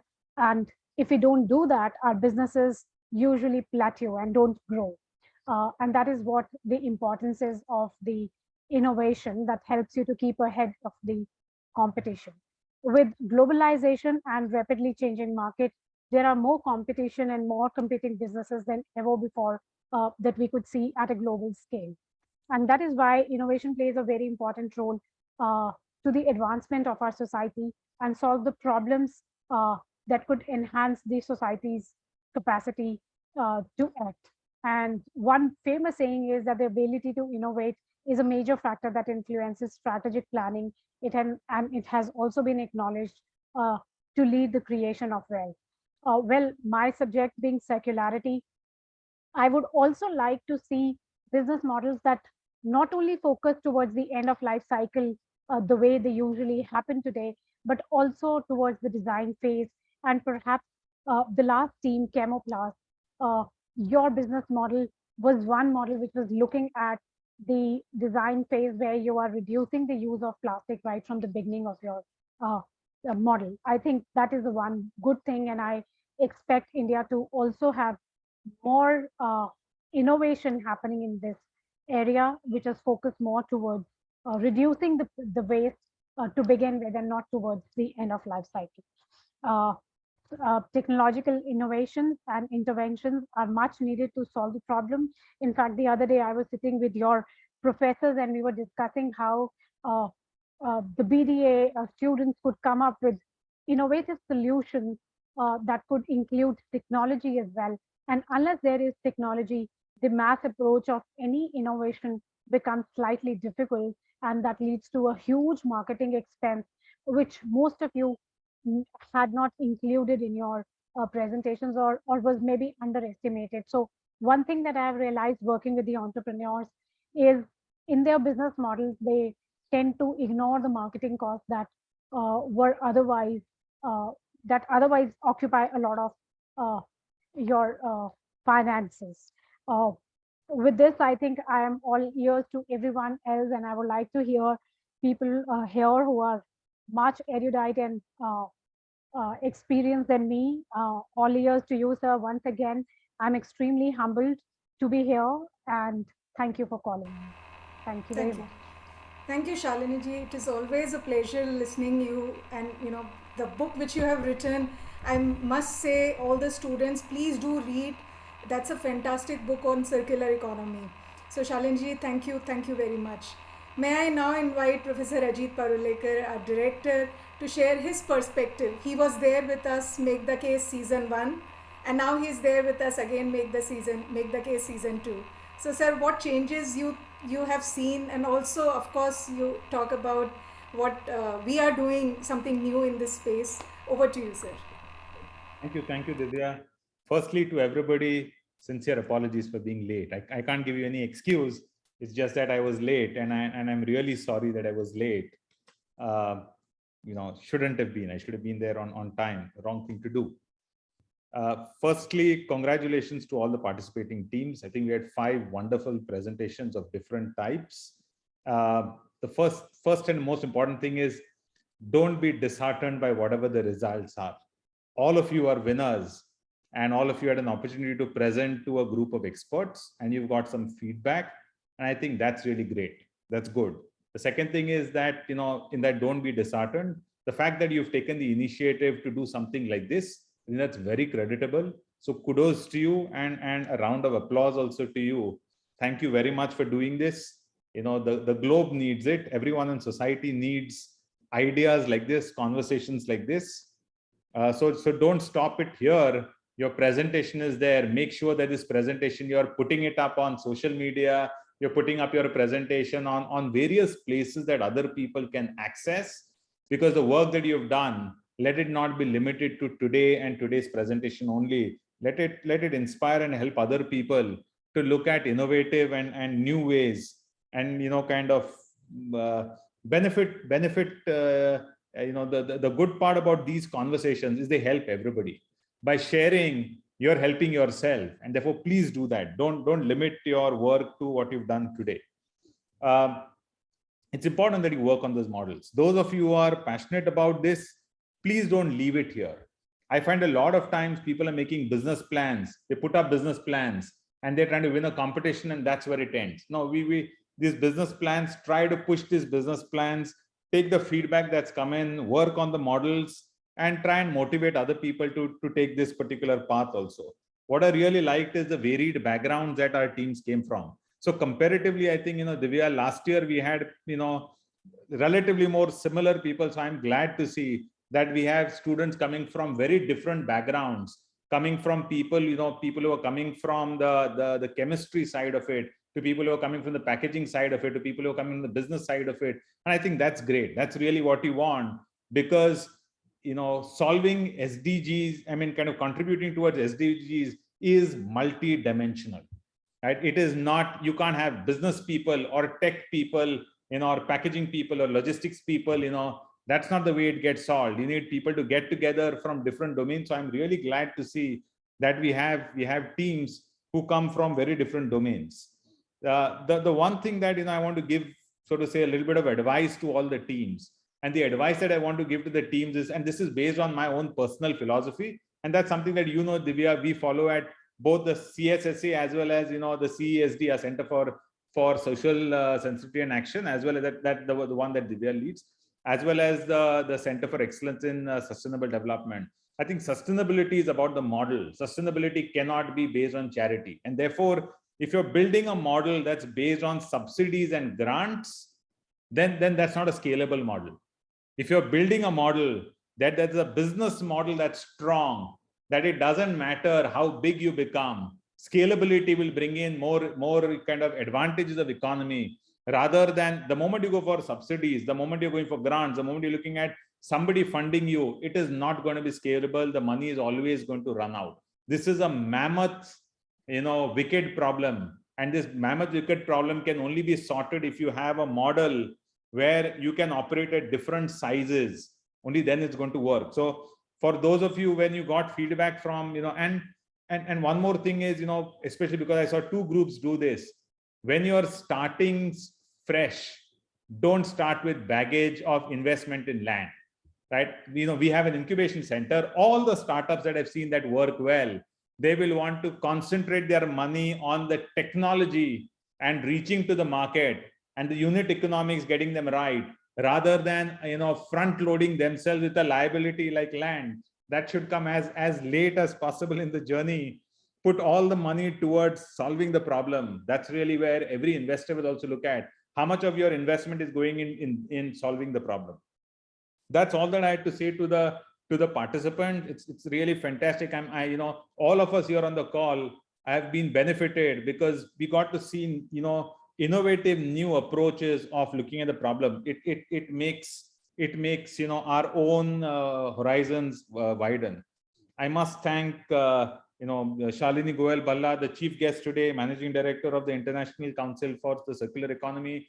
You've been making time for the events that we are hosting, and not only about today. I think we're really grateful for you for doing this.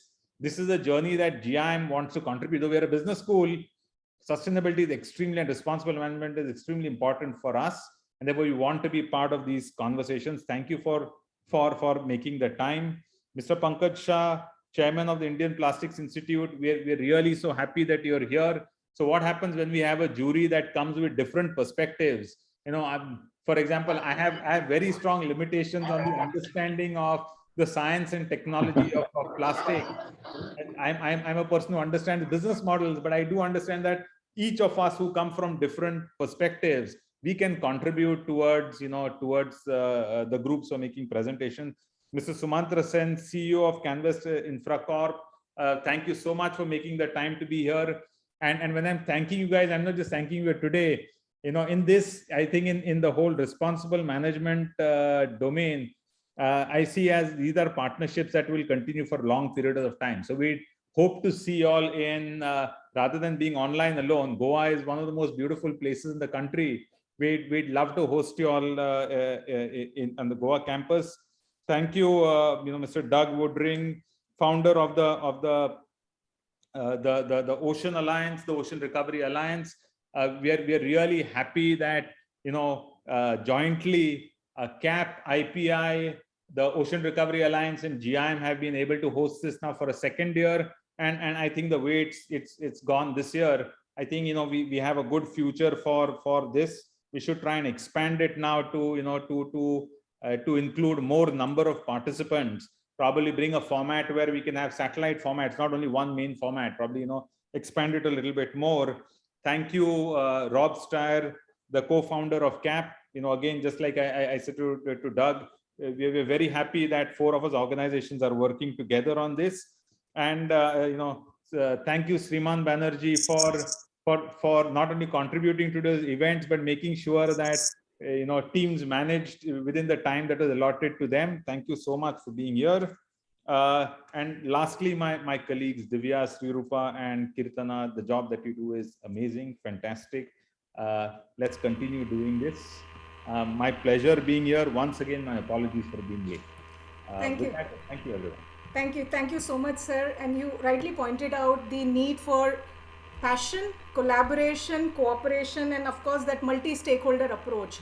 And the important message is sustainability cannot be based on charity. It has to have a it has to be based on a business model, which is of course scalable and sustainable. So thank you for those wise words. And we have Doug Woodring with us, founder of Ocean Recovery Alliance and co-founder CAP. Doug, it's early morning at your end, we know, but we would like to hear some wise words of wisdom from you also. So over to you, Doug. Thank you very much. And thanks everyone for this great competition in year number 2. And it is exciting to go into year number 3. As you know, globally, plastic pollution is a growing topic. It's grown even a lot during COVID. People are more aware of their own environment and their outdoors, and they've got masks and packaging and food packaging and takeouts and delivery. And that brings, links with the brands. The brands have big commitments in the coming years to increase their plastic recycled content numbers up to 20 to 30%, but no one can find that feedstock at the volumes and the reliability of material that they need. We expect there's a 6 million ton shortfall in that material annually in the next few years, and that will grow.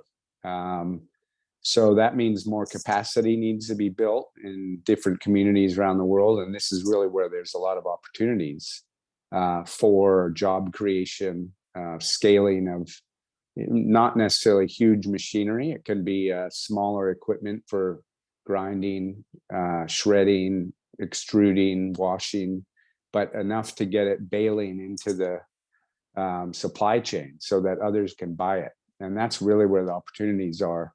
As you may have heard at UNEA, which is the United Nations Environmental Assembly in Nairobi in end of February, March, the world voted on having a plastic treaty.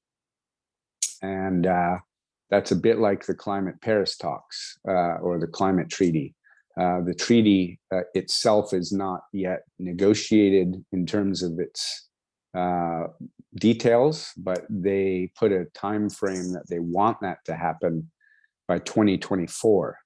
So for sure, what will be part of that treaty, along with probably some limits or reductions in use of virgin material, will be the increased use of recycled content and move to circularity in a much bigger way. But you can't have circularity without the ability to get the content, and that means you need to be able to trade it. One of the things that is also out there is the Basel Amendment on plastic came into effect last year, and the momentum around that amendment was to not trade plastic waste. Unfortunately, much of the world interprets things in different ways, and the general feeling is that you shouldn't trade material. We actually believe this is the big backfire for the planet. If you cannot move material out of your own country, when you don't have the capacity to handle it, you don't have the ability to absorb it in manufacturing, we essentially lock that material into these countries, and they have nowhere to put it. They have no landfills sufficient to handle it, and they burn it, they dump it, and this is not the way we need to go.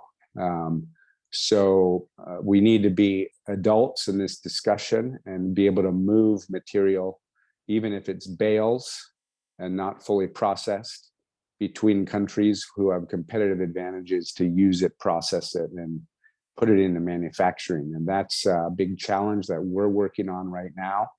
We're just announced recently the Rebound Plastic Exchange. It's the world's first exchange for trading recyclable content feedstock that the planet's ever had, using a protocol and certification standard that will allow this material to move legitimately between countries within the Basel Agreement and regulations. Very complicated. It needs endorsement and mind share from governments to understand that this is now a huge solution for this issue, and for brands to be part of this supply chain, which will now give them the ability to fulfill their commitments, which today none of them will be able to fulfill if they can't get their hands on the recycled content feedstock. So that's some of the stuff that's happening that we see. Plastic has been brought into the climate discussions more than it ever has been before. At the last Glasgow COP, Dubai and the UAE will be hosting COP 28 in 2 years. And our exchange is actually based out of Abu Dhabi. So it's with government support of the UAE. So it's actually great timing for this whole story to blend climate and plastic and the reduction in virgin material into this bigger, broader environmental challenge that we all have. So bringing out plastic pollution solutions through these programs at the Make the Case competition is an excellent way to get people thinking about where the opportunities are, how they can scale them, how they can replicate them. And so we really appreciate all of you and your interest, and please spread the word so we can get your colleagues and your friends and your peers and your other sponsors on board for next year. Thank you very much. Thank you. Thank you, Mr. Doug Woodring, for providing that global perspective. And you rightly said, time is now. We need that circularity mindset, a net positive mindset. May I now invite Mr. Pankaj Shah, Chairman IPI, to say a few words? Yeah. Am I audible? Yes, Hello? yes, you are.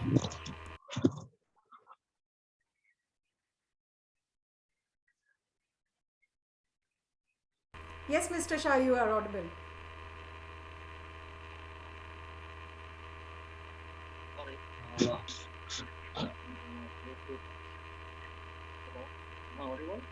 Yes, you are audible, but it's coming like from a distance.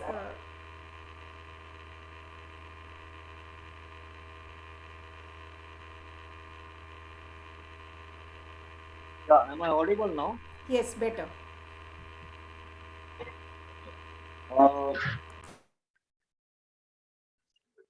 All my colleagues, good evening to all of you. All my colleagues, in particular, Jagdish and Doug Wood and Mr. Rajesh Purakar has already given the details insight about this competition today. However, all participants, all teams were very good and wonderful presentation with the different ideas. And the basic point which I would like to make is that this competition and all this is okay, but as all we four organizations to come out with some kind of policies or some kind of way to find out to support this kind of invention with the government, in organization with the government, because unless and until we do that, and if we don't bring it on the ground level basically to start in the startup policy, so every year making the competition and bringing some kind of innovations efforts putting by the students will have no value stand, because out of like today's presentations, there are many wonderful presentations where we can think and try and find out some kind of investor, or maybe from the plastic industry or maybe from any other fraternity, to support the invention done by this great effort by the students. And I think so we should encourage further students participation, and lot of universities will come out with this kind of invention. So I think so that we all four organizations need to meet regularly to come out with some kind of solution how we can support this kind of innovation and put it into the reality of doing something by of so-called manufacturing on this. So all the best to all students. We have done a really great job. As Mr. Ajut Padukar already said, all of you are winners. There is no losers in this. Everybody has tried to do their best to give the presentation in a different way. Some are losers, some are winners, but at the end of the day, all are winners. Thank you so much. Thank you, Mr. Shah. And you rightly pointed out, it's not the will to win that matters. Everyone has that. It's the will to prepare to win that matters. And I think all the teams, they prepared really well. So thank you to you for your wise words, that we also need the implementation. We have a lot of good ideas. So my team tells me that we still need few more minutes. So I'm just going to tell you that Make the Case season 1 to season 2, our journey has been really great. It was an immense learning for us also as a team. So in Make the Case 1, season 1 was based on India. Now Make the Case season 2, we have Indian subcontinent also included. So this time we have some teams who have participated with Indian subcontinent, and very soon we are going to announce a special prize for Indian subcontinent team. We have one participant from the Indian subcontinent team, or maybe more participants, but I can see one, Mohammad Mustafizur Rahman. Mr. Rahman, may I request you to unmute, if you can switch on your video also, and tell us about your experience. How was the experience in participating in this competition? Hello ma'am, can you hear me? Yes, we can hear you. Yes ma'am, it was a great experience to give us the opportunity to participate in this competition, and we would like to say many of things, but ma'am, we also we have a short time. But yes ma'am, the competition gives us the opportunity so that we can do something for the society, and it is very good initiative, so that the students also think about the society, and they also need to learn how they can manage and make a sustainable society through the reduction of plastic and pollution, etc. Thank you, ma'am. Thank you, Mr. Muhammad, for sharing how our collective action can definitely lead to some positive results. And our results are ready. So may I request Kirtana, please Kirtana, would you like to share your screen so that we can announce the winners? And as we said that all are winners. There were 100+ teams who have participated in this competition, and 5 of you who are presenting today, you all are winners in our eyes, but yes, judges had a hard time to select, and 5 teams are here. At this juncture, I also want to place our sincere gratitude to all our reviewers from IPI, from CAP, and from GIM, all our professors, all industry personals who have helped us in reviewing these case studies. So our award ceremony starts. Kirtana, so 3rd place. Please go ahead, Kirtana. 3rd place goes to Team Plutonic, and Team Plutonic comprises of Mridul Khanna, Ankush Kondal, and Anmol Malhotra. Congratulations to the team. We can all have a virtual clap. Thank you so much, ma'am. Thank you. Great. Team 2, 2nd place. Kirtana, 2nd place is by Team Maurya. Congratulations, team. Ashita Yadav, Akhila Munipan, Artika Bayan, and Shailesh Juyal. Congratulations to you, Indian Institute of Packaging team. You did your project on IPCA. Thank you so much, ma'am. Thank you so much. And now, the 1st place, the winner of this Make the Season 2 competition is Team Chemoplast. Congratulations to the team comprising of Lakshya Jain, Shirish Kurte, Mustafa Hatim Merchant. Congratulations to all of you. Thank you, ma'am. Thank you, ma'am. Congratulations. So congratulations to all of you. And now it's my pleasure to announce a special award for Indian subcontinent. And that special award for Indian subcontinent goes to Team Rescue Co. This is a team from North South University, Bangladesh, and we are really happy to say that this is our partner university. And from this team, you just heard Mr. Rahman. We have another team members, Sizan Mohsin Mujab, Mastuba Tabassum Sujda, and ABS Talaha from this team. Congratulations to all 4 of you. Thank you, ma'am. Thank you so much. Congratulations to all the winners. And may I now invite Mr. Rob Steer, co-founder CAP, to propose vote of thanks. Hi everyone. What a great finals. And as one of the co-organizers, my task is to give out a multitude of thank yous in as short a period of time as possible, as we've all been here a while, and many of you have already thanked everyone. But first, I'd like to thank our 8-person working team from our 4 co-organizers. As we've said before, this is our 2nd season, and I hope one of many to come. The Goa Institute of Management, Commitments Accelerator for Plastic Pollution, CAP, my company, Ocean Recovery Alliance, and the Indian Plastic Institute. IPI, in fact, as they did last year, will dedicate part of an issue of their prestigious IPI journal to showcasing the 5 finalists' case studies here. Second, we'd like to thank our esteemed keynote speakers and judges who participated tonight, and also the case study reviewers, the plastic industry professionals from the Indian Plastic Institute, professors from the Goa Institute of Management, and industry professionals from CAP and Ocean Recovery Alliance. We couldn't do this competition without their volunteering their time, their expertise, and professionalism.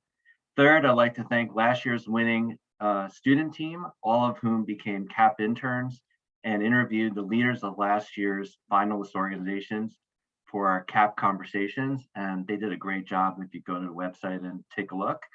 Again, congratulations to our winning team, Chemoplast. And last, I'd like to thank Professor Sasen Gupta for being our MC for this event. No easy feat. She did a great job. And that's about it. So thank you all for attending, and we look forward to seeing you next year. And thanks again. Once again, thank you all. And may I request everyone, before we leave, just switch on your camera so that we can have a nice picture. We can have a screenshot. So everyone, winners, losers, there are no losers. We all have won today with ideas. So if you can just switch on your cameras for just few seconds. That's correct, Divya. No one is loser. Yes, nobody is loser. We have won. Yes. We all have won. Thank you. Yeah. Thank you to all for switching on their cameras. And Kirtana, if you can do a good job in taking a screenshot.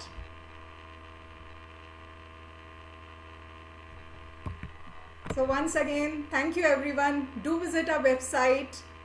Website is up to date, and please pass this word. We will be coming soon back with our Make the Season 3. Thank you everyone.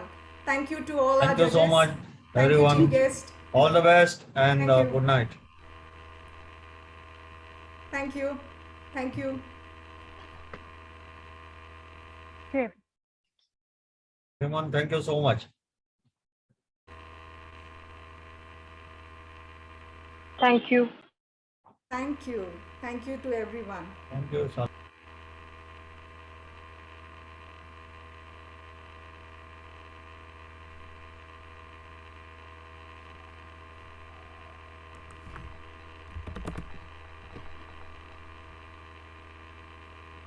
So we'll speak later then. Sure. Okay. Bye-bye. Bye. See you. Bye.